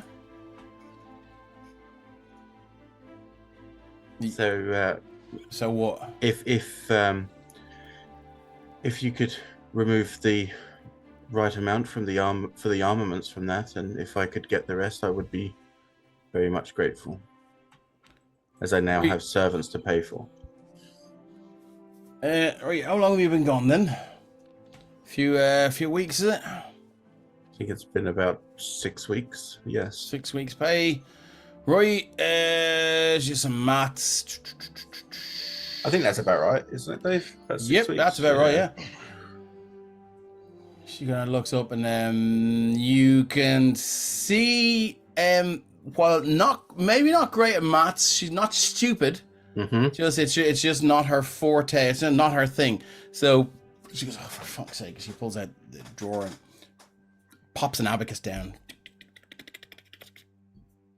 She goes, right, there should be 412 gold pieces waiting for you. Is that minus the armor? I just want to make sure that that's paid for. You're damn right, that's minus the armor. Right. That's confused Mazzello a bit. It's like, wait, does that mean he has to pay for it, or that it's paid for? No, it's already? minus the armor. Oh yeah, okay. And you can see she's like, her body language changed and she's poised to strike again. Yeah. Anything else? There is, but we can discuss that next time. Right. Okay. So before you go, and she goes, tick, tick, tick, tick, tick, tick, moves about 8 beads to the left. He goes, minus penalty for your failure to recover the artifact, and minus the fact that you have almost caused an incident now with the royal family and all the rest. There's 250 gold pieces. That's what you can claim out of the office there, and right, and you can pay for your own fucking armor out of that. Have a good day. Thank you very much, Guardian Berthia. As always, it's been a pleasure. That it has, Mazzello. As I step out, I say, I'll send in Erixion for his pay as well, shall I? Goodbye. And I'll shut the door. Right. And yeah, he shuts the door and he's just like, okay. You are And so you- lucky you you can- didn't get fired. You've a PP of 17, passive perception of 17, and you can hear what sounds like something being kicked off the desk. Okay. There was one other thing I was going to say to her. Do I knock? Yeah, fuck it. I'm going to. She's pissed off at me already. I'm going to knock on the door. Dunk, dunk. And obviously she doesn't really realize who it is, so she's just like, you can hear some scrambling, and she's, all right, come in. And you can, as you open the door, you can see her, she's just putting the abacus back on the Yeah. table. It's like, all right. And Um, the body language changes. Yeah. Because she doesn't care if you've seen her. But that's it. I've seen it at her worst and I've seen it at her best. You've come around for seconds, have you? The thing I want to talk about, but we'll talk about it next time. But just to give you a heads up, I met the Platinum Dragon. Okay, thank you. And I'll shut the door and walk away. She's like, Mazzello!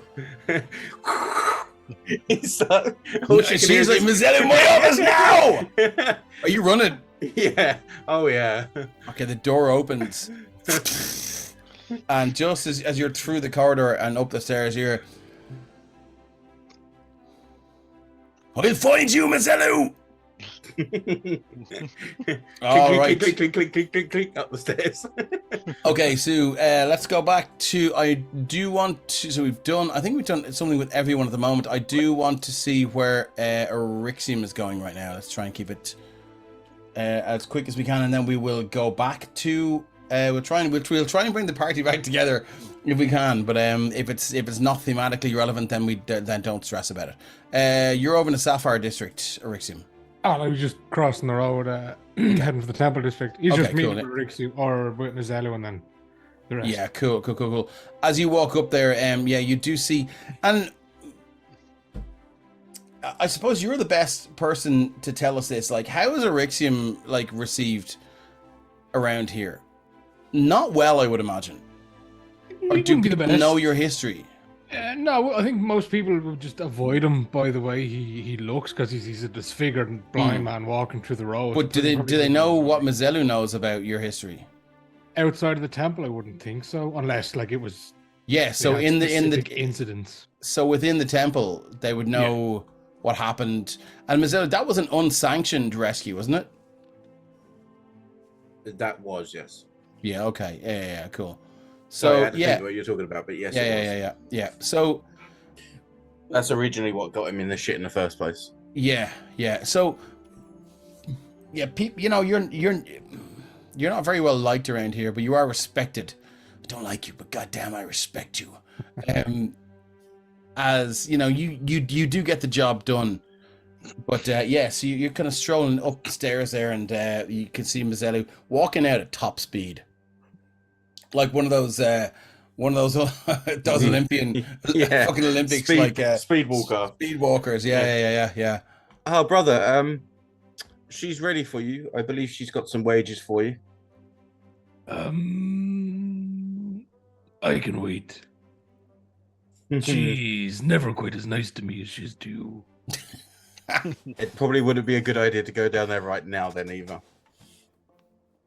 You what's Erixium? With a passive perception of 13, you can hear a very faint Mazelu. And all of a sudden, the door is now silent image closed, and they start walking away. All right, cool. You guys head out. You are now in possession of the key. Anyone else like to jump in here? Carrick, I assume Ren is looking for the Arcanist District. He spent I don't know how much time has passed. I'm guessing about an hour, maybe. About an hour, yeah. Yeah, he spent the first 10 minutes of that just sat on the steps of the Raven Queen's Temple, just kind of awkward because he's like, this is uncomfortable. I'm not really into all this stuff. I don't want to go in there. And then he noticed that Scales wasn't there. Right. After a minute, so he did initially start looking for Scales along the road just in case he got distracted by something, and then he gives up. He's like, all right, that's a problem for the rest of the group for now. Ren has a lot of shit on his mind. And is there anywhere he could briefly disappear around a corner? Yeah, loads of spots there, yeah, of course. Yeah, so briefly, he finds a dark corner there, and then, as he's there, he just kind of drags his hand across his face, and as he does so, his face changes. He's casting Disguise Self, so okay. He's not too different. He's not going with anything crazy. His eyes go from that purple color they normally are to more just like a plain blue.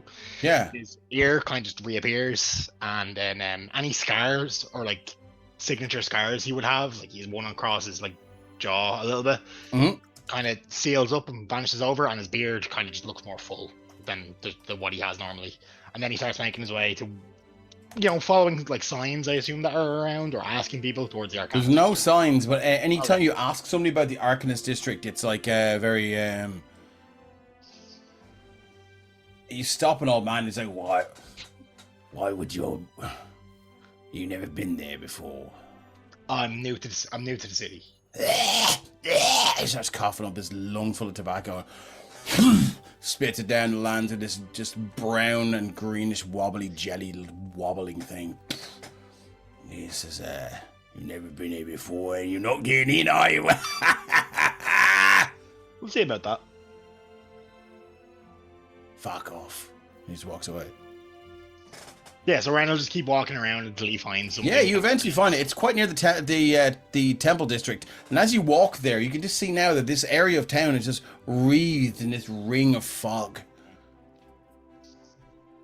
Yeah, as you approach, you see a young girl with sort of tightly cropped blue hair, and she's a half elven girl. And she's wearing kind of black leathers and this this kind of loose-fitting pirate shirt thing with a kind of a light kind of blue or grey cravat around her throat and just going down underneath the white pirate shirt. And she looks at you and she gives you a wink, and she walks straight through the wall of fog.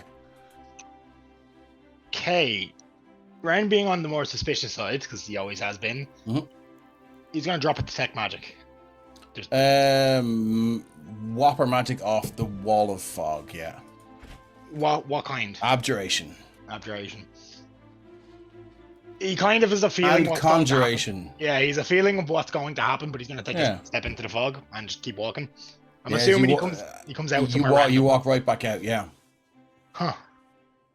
You walk in and then you walk right back out from where you came, yeah. And Ren under his breath just goes, "Fucking wizards." And then he starts making his way back towards is there anywhere he feels like maybe not like magic items, but he feels like he could get decent quality like inks and papers? You could probably go to the trade district, or maybe the jewelers district might do, the trade district, or He's definitely avoiding the jewelers district after what he was told. No worries. Yeah, the arts district might do you.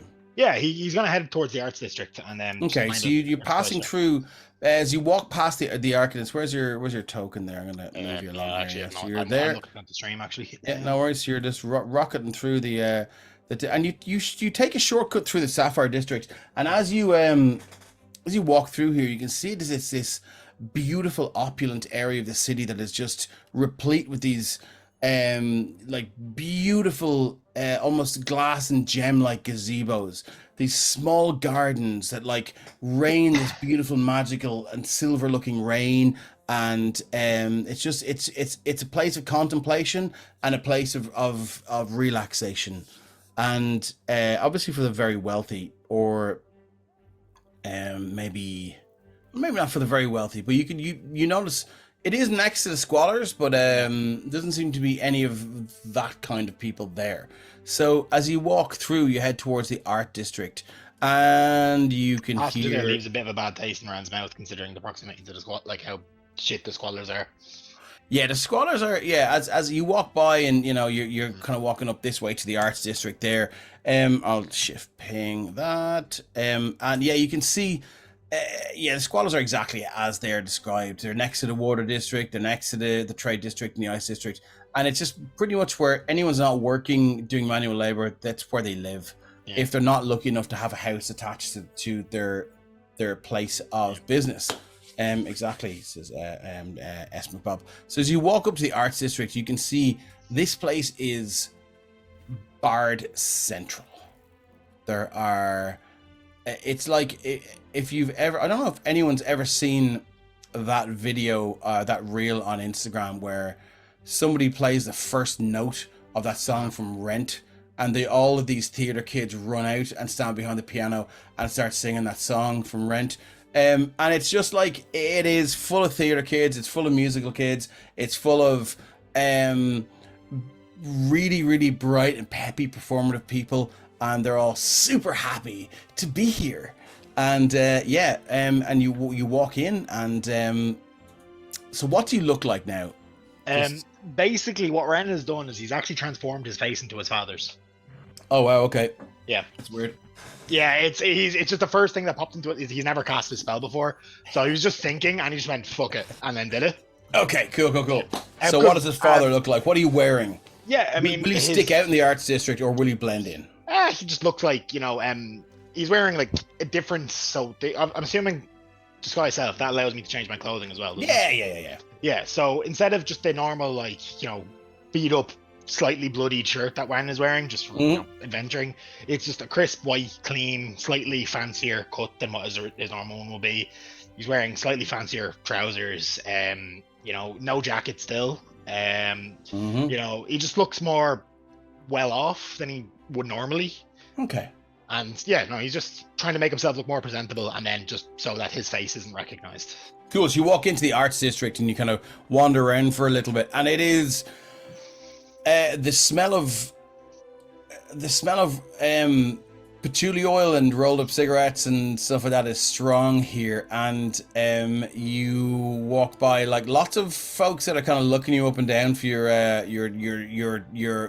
fashion sense, or according to them your lack thereof, and you pop into a small kind of square, which is, again, as I described earlier, it sort of seems the sounds of the city fade away, and there seems to be one young man there, and he's standing on like a small stage, and he has a guitar. If it is who I think it is. No, it's not.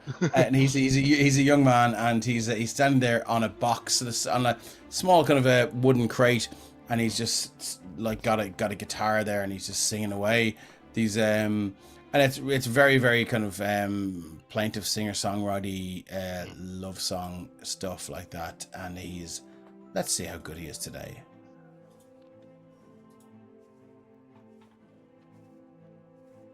Roll 20, we'll roll the dice.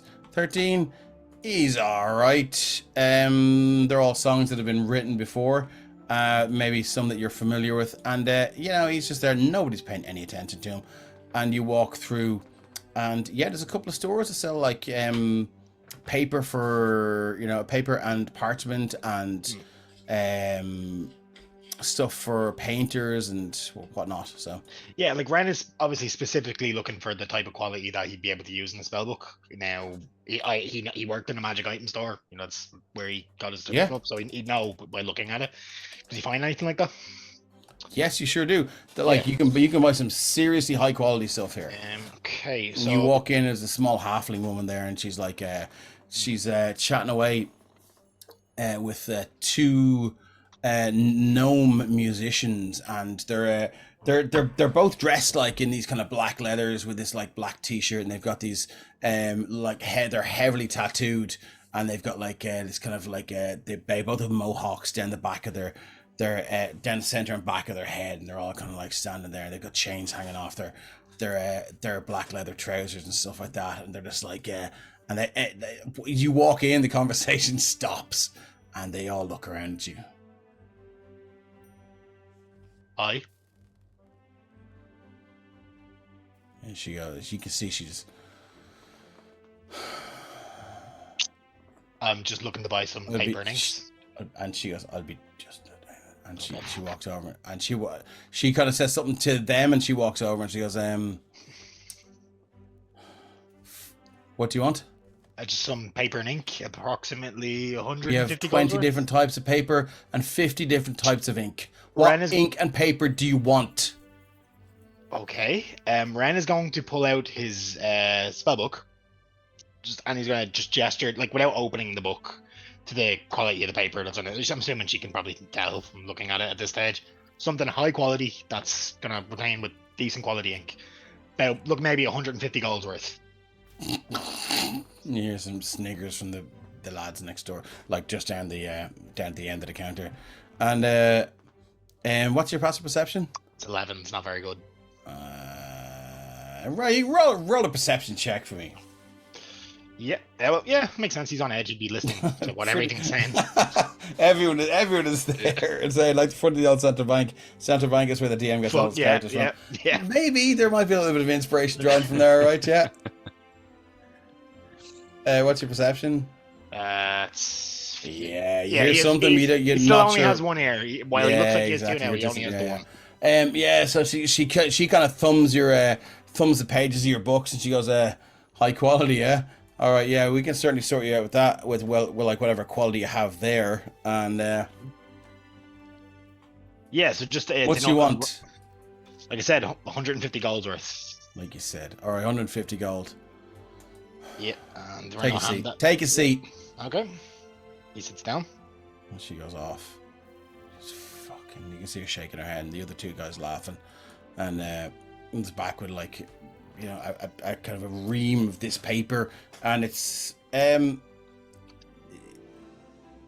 not packed up in any way, shape, or form, but she goes and she pulls out this sheet of paper on a roller on the counter, and she plops it down, and very, very methodically and skillfully wraps it up, and she adds a bow to it and stuff like that, and she puts a little sticker on it with the name of the shop, and she hands it to you, and she goes, "Yeah." Yeah, and I mean, actually, sorry to specify, that would have been including that would be paper and inks worth of. Yeah, and they're in a little paper bag. Yeah, Ren will take out the gold. He'll hand it over, and Mhm. it's all there, exact change. In fact, he'll give her the last 10 in silver just to annoy her. And then he'll go like, "Thanks," and he'll walk out. And he's like, as he gets out, he's not hiding it. He's like, "Fucking pretentious cunts," And you hear and continues to walk off. You do hear a very, very, very, very blatant fucking, from the two guys, fucking nerds. Oh man, they're lucky Ren's trying to behave in this town. Yeah, aren't they? But yeah, he's gonna then at this stage make his way back. He's gonna probably cut through the trade district and hopefully pick up scales along the way if possible. Okay, cool. Yeah, no worries. yeah. That's easily done. Anyone else want to do it? When Ren finds Scales has given up trying to get pie because all the Aw. pie makers are creepy. So he's gone back to the Goliath who's making the noodles. And so when Ren finds him, he'll have one of those containers and he'll be trying to make chopsticks, I presume, work. Yeah. And he'll just turn around and see Ren and he'll have noodles hanging out of his mouth. And he'll like, did you get your hair done? You wouldn't even shit. recognize them, actually. Yeah, Ren waves and So this strange man approaches you, and you do have noodles hanging down your chin. and He's just like, yeah. Ren will then realize, and he's just gonna, in Scales' mind, they're gonna hear, "Sorry to barge in, it's Ren. I'm just changed what I look like so people don't stare at the missing ear." Back to the temples. Fair play to you for saying sorry to barge in. That's a lot more than Laura Bailey usually does. Yeah. So I mean, I feel like Scales has heard Ren. Yeah, Scales would have heard Ren's voice in their head at some stage before, so I'd say they could probably verify that is definitely Ren from that. Scales is pretty gullible in all fairness, so he's probably going to go with this one because you have spoken in his head before. But Yeah. he's now slower chewing his noodles Yeah. and holding his precious noodles in his container and just kind of staring at you while he slowly masticates these noodles. Yeah. As at some stage, Ren, as they disappear around a corner where there's nobody else, on the way, he'll drop the spell and they're like, "See," and then he'll continue on his way. Okay, let's go back to the Raven Queen Temple, Derek. Okay, so Derek will go down the hallway. Mm-hmm. As other guy or it explained, he will go down and knock 3 times. Come in.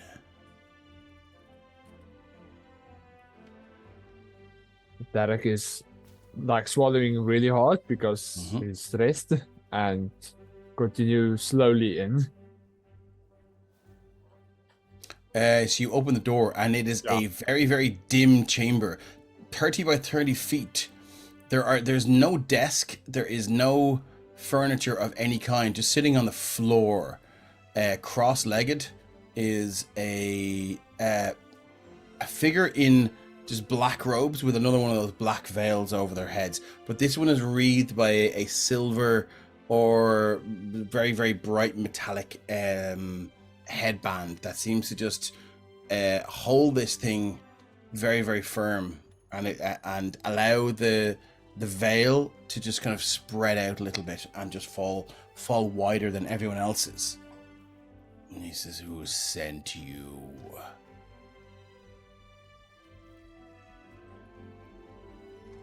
I've come, in the name of the Raven Queen, that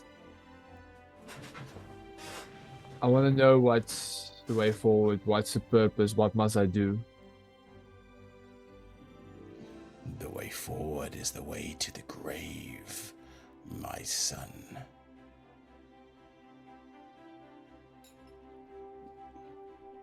Which city are you from? Which temple do you call your own? Well, I come from Sopherone. And have they not given you purpose? Have they not given you direction? They sent me to find. They heard word that someone is trying to play with the wrong magic of the Lich to become a Lich King or some sort. Where might this be happening? We've not received word of this news. Well, they sent me to a graveyard to go check out, but couldn't find anything. So no Lich King there then. Nothing. So, I'm not sure where to go look anymore. I see. Why don't you return to your city then? Why don't you return to Sopherone and make a report? Did you meet anyone on your travels? Met an interesting group I see. that, and also other two. That's from. What? They call themselves, well, the Grims. They're also from around here, apparently. Oh, I know them. Had to save one of them, brought them back. Did you now? Take a seat, come in, close the door. Tell me more. Oh, So it seems the Temple of the Platinum Dragon owes us one then.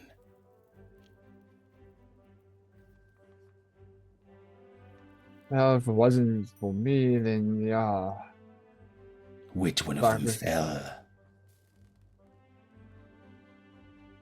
Derek is not good with names, so he's gonna be like, is the elf one. I think he called Mazelus. Yes. Get to the point. Yes, him. Yes. Him. We were fighting this one Right. creature, got swallowed, and he died. Got I'm sorry, out. what? It was an undead creature. A lot of undead was there. I assume and hope you took care of those abominations. With the help of this interesting group. Very well. What did you say your name was?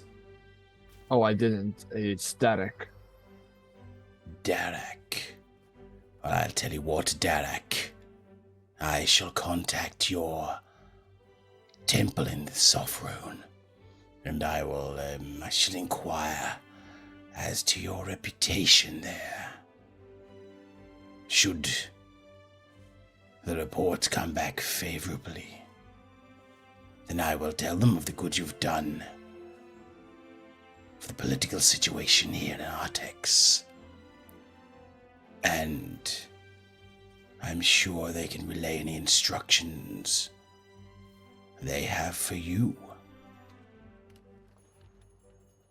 So, why don't you return to me in a day's time?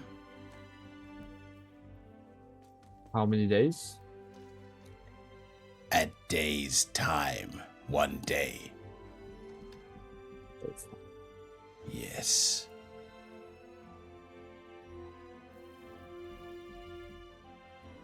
Well, I believe we're going to be I will come back. Give time. In the meantime, I will wait. When you return, ask for once was Darathon.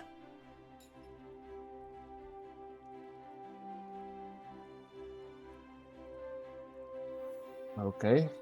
Once was Darathon. And you Exactly that way? that folks who are sort of higher up, they gain the title of once was. It's meant to represent the fact that they've sort of shirked who they were. They've gone through the training, and they've become, they've gone through their time as an acolyte with the Raven Queen, and then they gain the title of once was.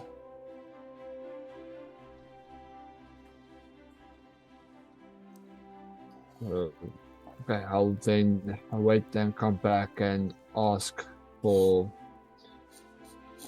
once was Darathon. Yes. Okay. Well, I really appreciate your time. Time is all we have, isn't it? Until we don't. Yeah. Ha ha. Yeah. In the meantime, I'll just check that nobody.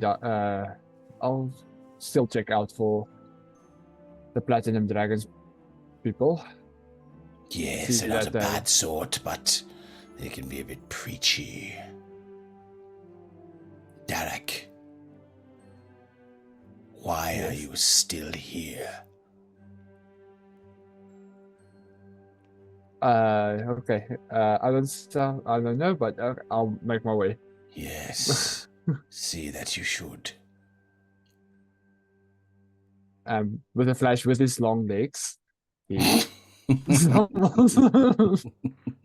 Yeah, and so as you head out past that massive 30 by 30 pool again, there doesn't seem to be anyone around it right now, and nobody seems to be coming in or going out of it. But as you head towards the door and you walk out of the Temple of the Raven Queen, that assault, that silence that exists within these walls is just gone, and the noise, the smells, and the heat and the cold of the city, all this chaos and confusion assaults your senses straight away. You're like, bang, wow, this is a lot. So cool. Anyone else? Where are we going next? Yeah, can I do two small things? Yeah, of course you can. I want to head into the trade district. I'm assuming we would have a preferred smith. Oh, that would be the forge district, wouldn't it? It would be the forge district. Okay, Yeah. we'll do that afterwards then. Okay, so first things first, I'll go into the trade district, and I want to go to the shop that I know sells the tingly num-nums. Oh yeah, that would be Cones of Cold. Cones of Cold, okay. So I'm going to go in there, and if Arixium is still with me, I'll buy us both like a small, ice cream. But then also I'm going to get like... I'm going to stop you there, big man, because when you get up to Cones of Cold, you see the windows are boarded up. Oh, God, no! Yep. What an asshole. Yeah. Sorry, Fauna, you're on mute. That was the sound that you didn't hear of Scales' heart breaking in the distance for no apparent reason that he can understand. Yeah. I'm going to knock on the conversation with door, Ren. just in case there's anyone still in there. The door is boarded up as well, but you knock on one of the boards, no answer. But there is a small gnomish lady next door who seems to be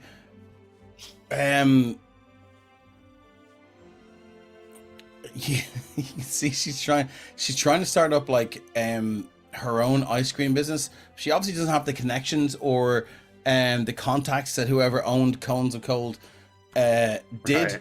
And so she's basically just getting bits of ice from the ice district, running them over to the trade district, which is just across the river, and you can see she's just like almost like crushing up the ice and just putting like flavored stuff on it, like sometimes whiskey, sometimes strawberry syrup, anything she So it's a has. slushy. Pretty Hold much, on, yeah. and she's clearly just started. She's seen a gap in the market. She's a small old dear, she's a gnomish woman about, I'd say middle age to maybe elderly, and she's got like grey hair and a tight bun. Her eyes are small, and her face is wrinkled, and she wears these kind of blue robes with a thick black cloak over her shoulders. The hood is down, and you can see every time she walks, she's in constant pain, and and she's kind of scuttling around. She's doing the thing. She goes, hello. Oh, hello. I'm looking for cones of cold. They've shut. Oh, sure. Yes. Where the new cones of cold? This is it. Us. Yes. We're the news. I've taken over the business, and it's just here. Here we go. Cones of cold 2. Yes. Okay. Okay. What flavors do you have? Just the one today, whiskey. Right. Nice. Yeah, I feel like Erixium's body just like ooh. Like, okay, I'll take one of those for my friend here. All right. And she takes out these clearly used it looks like the same paper containers that the noodle stall uses down the way. They've been hastily washed out, and she puts in, but they've been scrunched up a little bit to make them smaller, so she has to put in less ice. And then she has a bottle of whiskey, and she crunches it down with a dagger and just pours some whiskey over, and she goes, yes, okay, 5 gold, lovely, there you go, okay. First of all, that's quite a lot of money for this, even at. Did I say gold? Price. Did I say gold? 5 silver. I'm so sorry. Surely you meant 1 silver, right? Oh yes, I did. Okay, and I'll give her the 1 silver, even though I know that's still well overpriced. Come back tomorrow. It could be strawberry. And what is the name of your establishment? Cones of cold 2. So it's not Mr. Frosty. Okay, fair enough. I think you missed a trick with that, but it is now. Okay. Mrs. Frosty. Mrs. Frosty. Yes. Okay. Yes. You're a genius. I have been told. Good day, madam. Good day. I'll start to walk away, and I'm like, Erixium, what in the world are we going to tell Scales? Sorry, I didn't realize you were there. You dropped a divine sense. Nothing there. No. Yeah, he was the one that wanted the whiskey slushy, so. He just drops a hardcore sniff just to see if she's dead. It's not even hardcore. That was known. What are we going to tell Scales? This is going to devastate them. I don't know.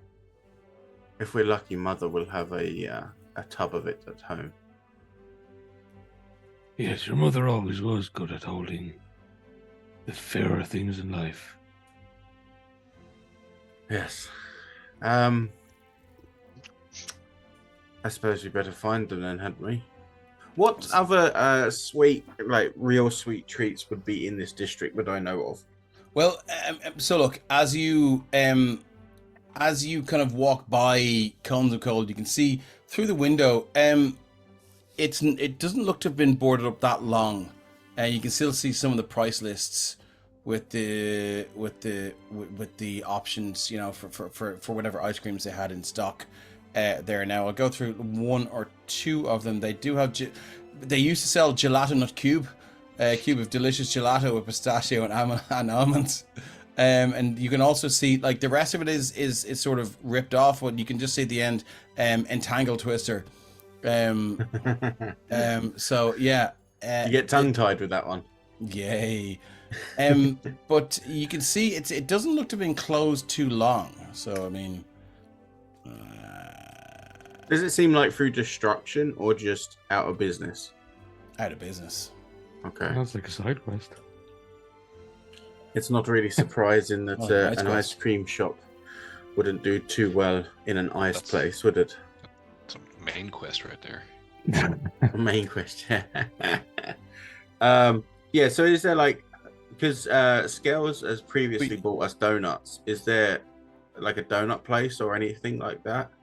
There would be a donut place, but you would know that the Cones of Cold was like ridiculously successful. It was like it was the place to be, and they play one of the only places like there have been competitors that have started but have gone out of business, like because they just could not compete. And in the short time that you've been away, to come back and find that Cones and Cold is closed, you're like, well, this is not right. There's something wrong here. Should we take a quick look there, Scrappy? What do you think?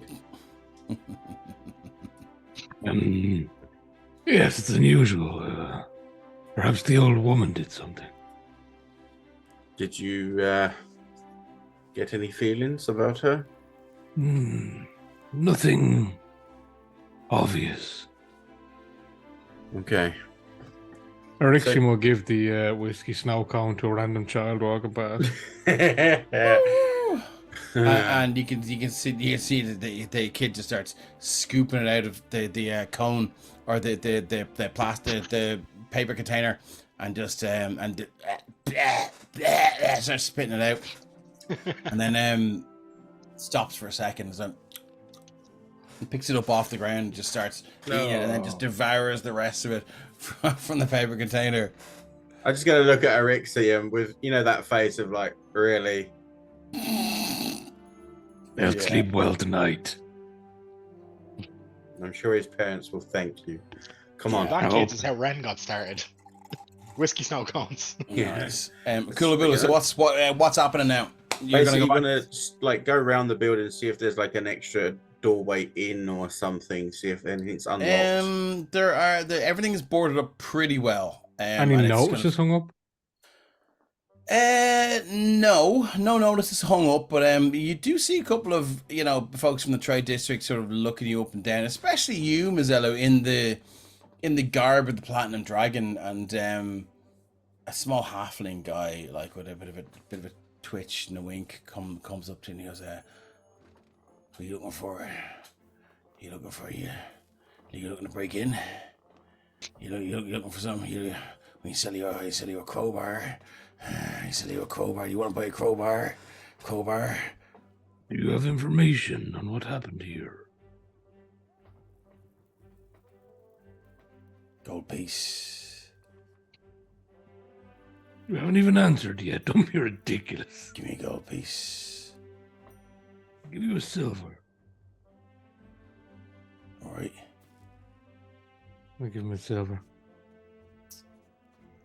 You shut down. Obviously. Why? Gold piece. That's why you're not worth a gold piece. Silver piece. I will give you 5 silver pieces if you tell me what happened here.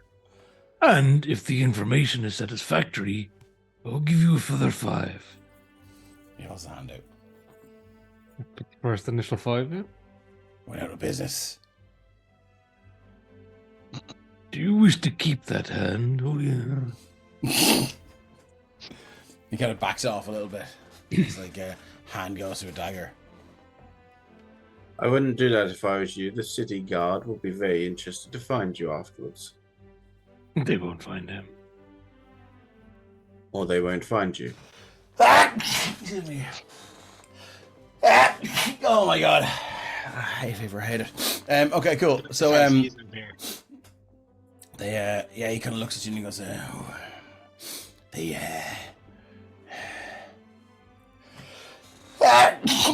sorry. It's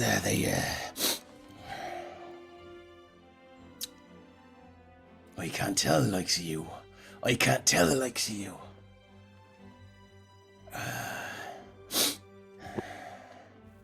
Why? You're them law-abiding folks, aren't you? No. It's you look like priests to me. Temple He's my folk. parole officer. I am one of the sinners of the city. Make a deception check. Scroll. Deception. Come on, dice. God damn it. Oh, I'll give him a flat D20 roll to suss you out. Would it even be deception? I mean, he is technically a sinner. Not anymore. 6, he kind of looks around and he's like, what are you hanging around with him for? I'm on parole. Get rid of him, I'll tell you what happened. Erexium will give Mizelu the nod to go around the corner.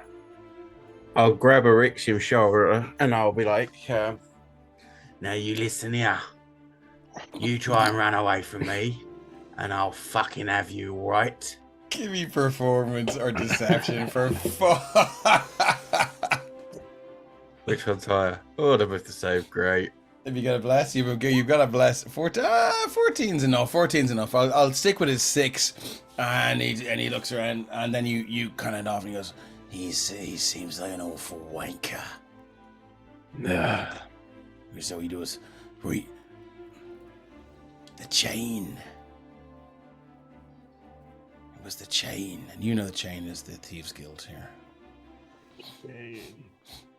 And they're called the Chain because they are linked throughout every city and town across Sopherone. You can never break the chain. They raised the fees, and old Dunstan couldn't pay them anymore, and they kidnapped his wife. No one's seen or heard from him since. His wife was not returned. No, well, she was the one that run the thing. She was the one with the secrets of the recipes for that ice cream. And remind me, what did old Dunstan look like? What do you mean, what he looked like? Well, if I was to search for him, I'd need to know him. You're not from you. You just said you're from here. I have semi-cocky Erexium will like do the. Does this physique look like I eat tingly num-nums often? Make a deception check with disadvantage. Oh, sorry, with advantage. That is fair. I mean, doesn't he also look blind? I'm going to stick with his 6. Oh, look at that. And he goes, well, you're a bit of a beefcake, aren't you? And his hand kind of reaches out to touch your abs.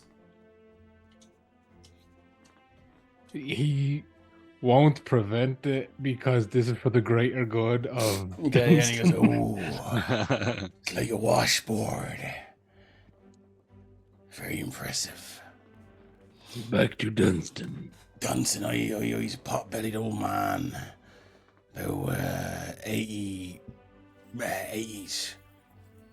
Half-elf. Let himself go, not like you. You're a fine specimen. And he's gone out to find his wife, apparently. Any idea where? Nope. You might try the squalors. Did Dave stop through? No? Oh, okay. It was me that stopped. Sorry. You might try the squalors. A lot of folks from the chain down there.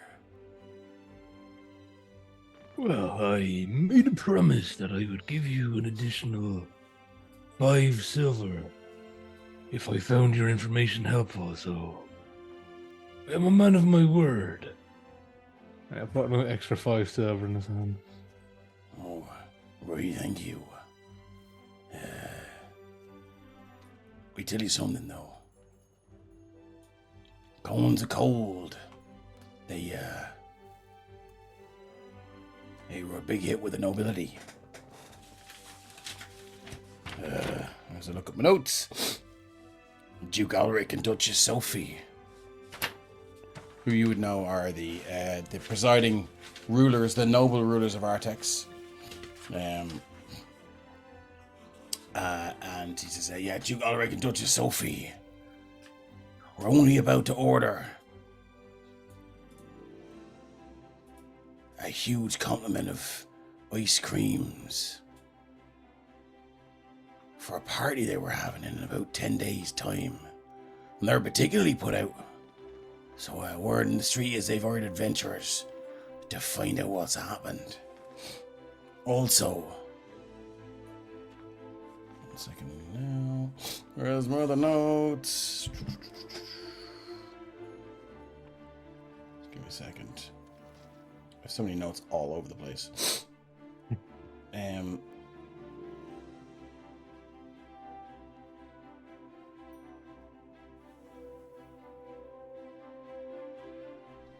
Oh yeah, right, that's what it is. He says, also, Lord Mithrasma.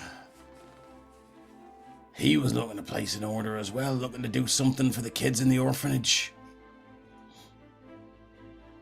He's quite put out as well. He's offered 500 gold to anyone that can find out what's happened and get this cones of coal back open.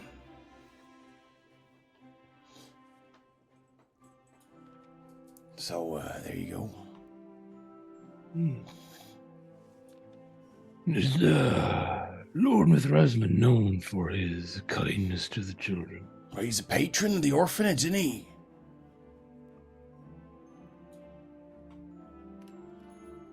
Oh, yeah. Very generous man. Known for his charity around the squalors. Do you know where the adventurers are being hired from? Oh, right, yeah. Way up in the, just I consult my notes. This is the problem with having paper notes. Shane would just go like, Adventure ping. Yeah. Yeah, search.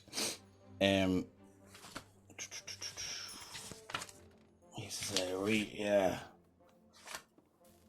This is up. It's up in the central guardhouse there, right before the castle district. You might find them there.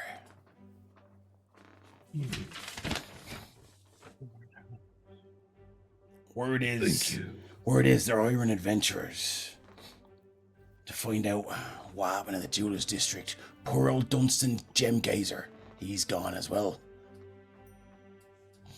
Another Dunstan. He's not. I say gone. He's almost gone out of business. He was robbed. He's not dead. But yeah. 2 fellas tried to rob him. They were incinerated by that fella, the Spectre. So, Wait. good for him, I say. Good for the Spectre. He's doing what the guards ain't doing around here. So you would say that the Spectre was more of a vigilante than More of an hero. a hero. He's not the hero we deserve. He's the hero we need. Yeah, guys, it actually was me. Sorry, I lied. Ryan and Jack. I see. Well, you want to go? If you want to sign up to adventure to investigate any of this shit, you know yourself. You need to go and find Captain Swiftstring. Captain Swiftstring. Only name. Swiftstring. She's up in the central guard tower. Gee. Barracks there, right just to the west of the guild district.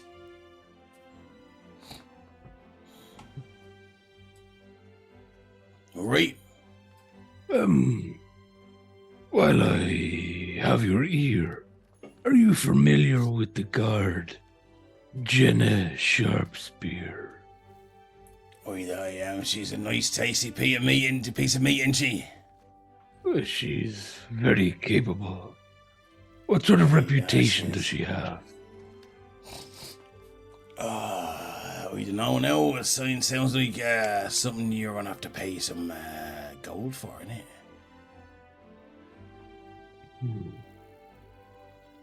Well, unfortunately, my parole officer has my gold. You better get him back then, innit you? Sorry, Christian, if we're going late, we'll be finished just in just a quick sec. Well, I would not want to raise suspicion, but I We shall. No answer I for shall- you then. I shall come back in search of a crowbar the next time I need information. Ori, you just, you'll find me near here. And what was your name? Ren. Slippery Sam. Slippery Sam.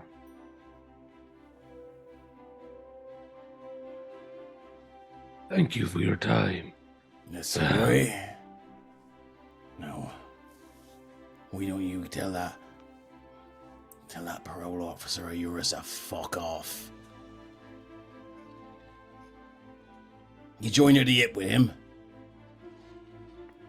What? You joined at the hip with him? No, you see, I'm on day release as a new scheme. Where have they locked you up? Oh, beneath the temple, the catacombs go on forever. Make a deception check.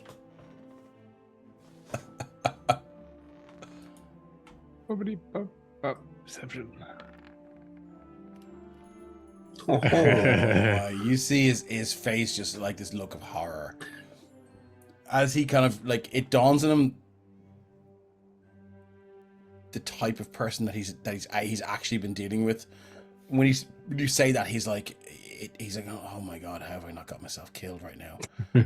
If this is the case, and he kind of backs off and he goes, right, my name's not Slippery Sam, it's Piddly Pete, so you better look out for Piddly Pete next time. Bye! And he just fucking billies out of there. Au revoir, Piddly Pete. Erickson would just hear Mazzetto sniggering from around the corner of the building, just like. Yeah. So I think this is a good time to wrap it up very quickly. We'll be just 2 minutes trying to figure out what are you going to do? Where are you going to stay tonight? Well, once I grab everyone together, Yeah. if they want to, they are welcome at Casa del Grim. Okay, cool. So are you all okay with staying at Casa del Grim? Evelyn Saber is still with you. She's staying there too? Mm-hmm. Okay. TBC. Cool. So Still I'm figure going that to out. move you all together. So we're going to Casa del Grim, are we? Who else have we got? Is there someone else? Oh, there's Ren. Down the bottom there. Cool. I will bring you over to Casa del Grim, which is why I was late to the chat tonight, because I'm trying to do dynamic lighting for it. Give me 1 second. Pop. Copy. This is over 2 maps because it's a 4-story building. So, Of course it is. yeah. You rich plonker. Grim is a very well-established name in this region. Sure is. There we Time to go. disown son. So you guys should be able to. Hey, Yeah. you guys should be able to see yourselves there now. I've been Yeah. muted. Is it black or is it dark On I my can screen. see. No, Oh, no, I can see a bit. Oh, there we go. Bits. There we go. There you go. So you walk around. You have the key to the door, so you should be able to just click it and unlock it. As you walk in, you can see. You've been here like many times. And yeah, as you walk in, it is quiet and silent. As you walk in, your father's manservant walks out. He's a 7 foot tall, hairless man. And it's hard to tell what type of being he is.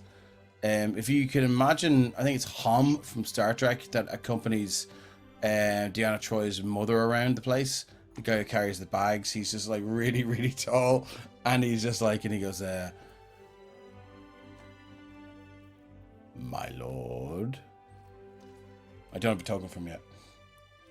Okay. Good evening. Curious you should arrive. What is the nature of your visit? We're in town until redesignated, and these are some new acquaintances. Would we be able to set them up some rooms for this evening? He looks visibly annoyed, and he says, yes, but your father didn't... He didn't tell me we would be having guests. As it stands, the house is empty, but... Very well. In fairness to father, he wasn't aware that I'd be bringing guests. This is actually on me. I see. So he kind of wanders off and just, you can see he's pulling out sheets and pillows and blankets and all that kind of stuff, and he's going to go upstairs and make up the beds. I do believe you should be able to, what can you see? You can see there, you should be able to move on a, oh yeah. Yeah, so I'll bring everyone into the into the drawing room. I do have dynamic lighting set up here. I might just turn it off actually so you guys can see what's going on, and just move yourselves to wherever you want. So if I turn dynamic lighting off, you should be able to see everything there. Yeah. And you can pick your own bedrooms and whatnot. As this will probably be where you're staying for the duration of your stay in Artex. And there is a third and a fourth floor. I couldn't fit them on this map, so we've got 1, 2, 3, 4 bedrooms on the second floor and another few on the third floor. There's an attic.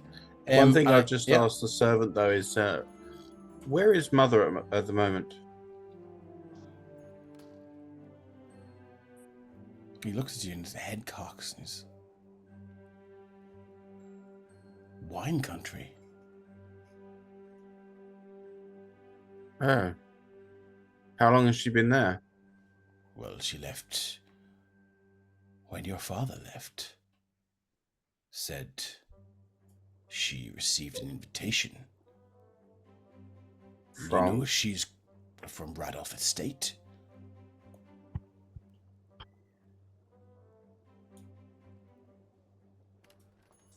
Okay. You know, this is her favorite wine. You do? Yes, she's gone on a wine tasting course. Did father send her with guard? Of course.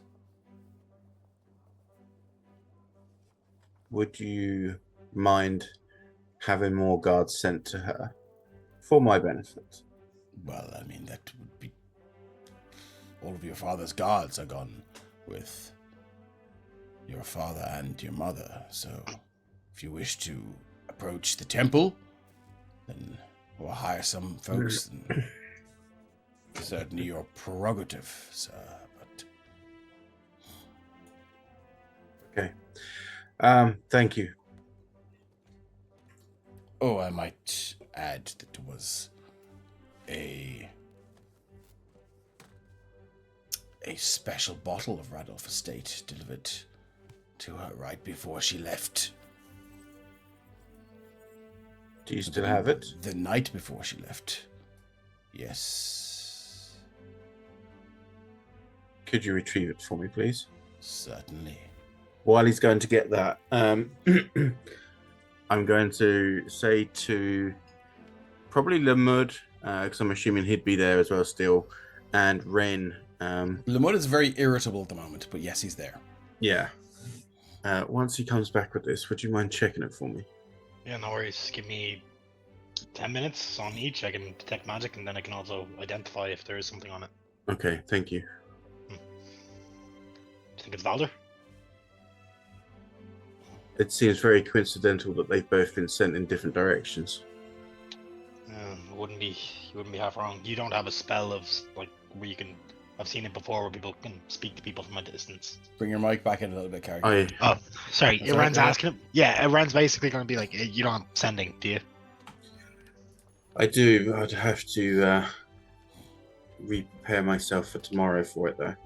Might be worth a check. Yes. It's outside of my wheelhouse, otherwise I'd help. That's a good call. That's a very good call. And yeah, as the manservant returns, he goes, I'm very sorry, sir, but it appears to have been broken. It was in her room. Shattered. Is it still there? He's carrying bits of it. I think that's where we'll leave it for tonight. Oh. I'm getting messed with in every game I'm in right now. God damn it. Thanks for sticking with us, everyone. I know this isn't. This was a very sort of fragmented and back and forth between all of the players thing, and maybe like that for the next short while. But Shopping episode. not necessarily shopping episode, but it's necessary to further the plot. And while it may not be the most exciting thing to watch, I think furthering the plot is very important. So I thoroughly enjoyed it. Great session. And I'm glad you guys got to explore Artex, and I'm glad you guys got to let me fuck with you a little bit. So Side quest count was 7. Yeah. Oh, I mean, there's fucking way more than that. Wait till you see that. I'll bring you back to the regional map. Oh, just gotta stretch out those muscles. Yeah, I have. I'll bring you back to the regional map there, Yeah. which is where that's right at the top. One side quest is going to be Back protecting there. Mazelu from the Guardian. So yeah, that is version 1 of the map, and it will be back to. There's like so many more dots to come onto that map. So look, thank you very much for joining us, everyone. We will see you in 2 weeks' time. Please tune in on Sunday for the Sopherone Saga. Once again, I will ask Stephen, who are you playing on Sopherone Saga on Sunday? Sir Tyrion Shadowbane, the Oath of Vengeance human paladin. And Ryan, who are you playing on Sunday? It will be Damon Phileas Venust. Hello, my darlings. Yeah, he's in a bit of bother on Sunday, so this is going to be very interesting. Yeah, excellent. So we will see you then. I'm over there playing my Grave Cleric, Shadar Vaticanus. So we will see you all soon. Thanks so much for tuning in. We might ask Christian who we're rating. He did we put it up there. Oh, did you put it up? Sometimes you cry. Okay, Sometimes you- cool. With 10, 11, 12. Next time, I think maybe we might rate someone with 0 viewers and just Make their day. make their day. I think that would be nice. So look, thanks a million. I'm going to click leave on that. We love you all. Thanks for sticking with us, and we will see you in 2 weeks' time. See you guys. See you guys.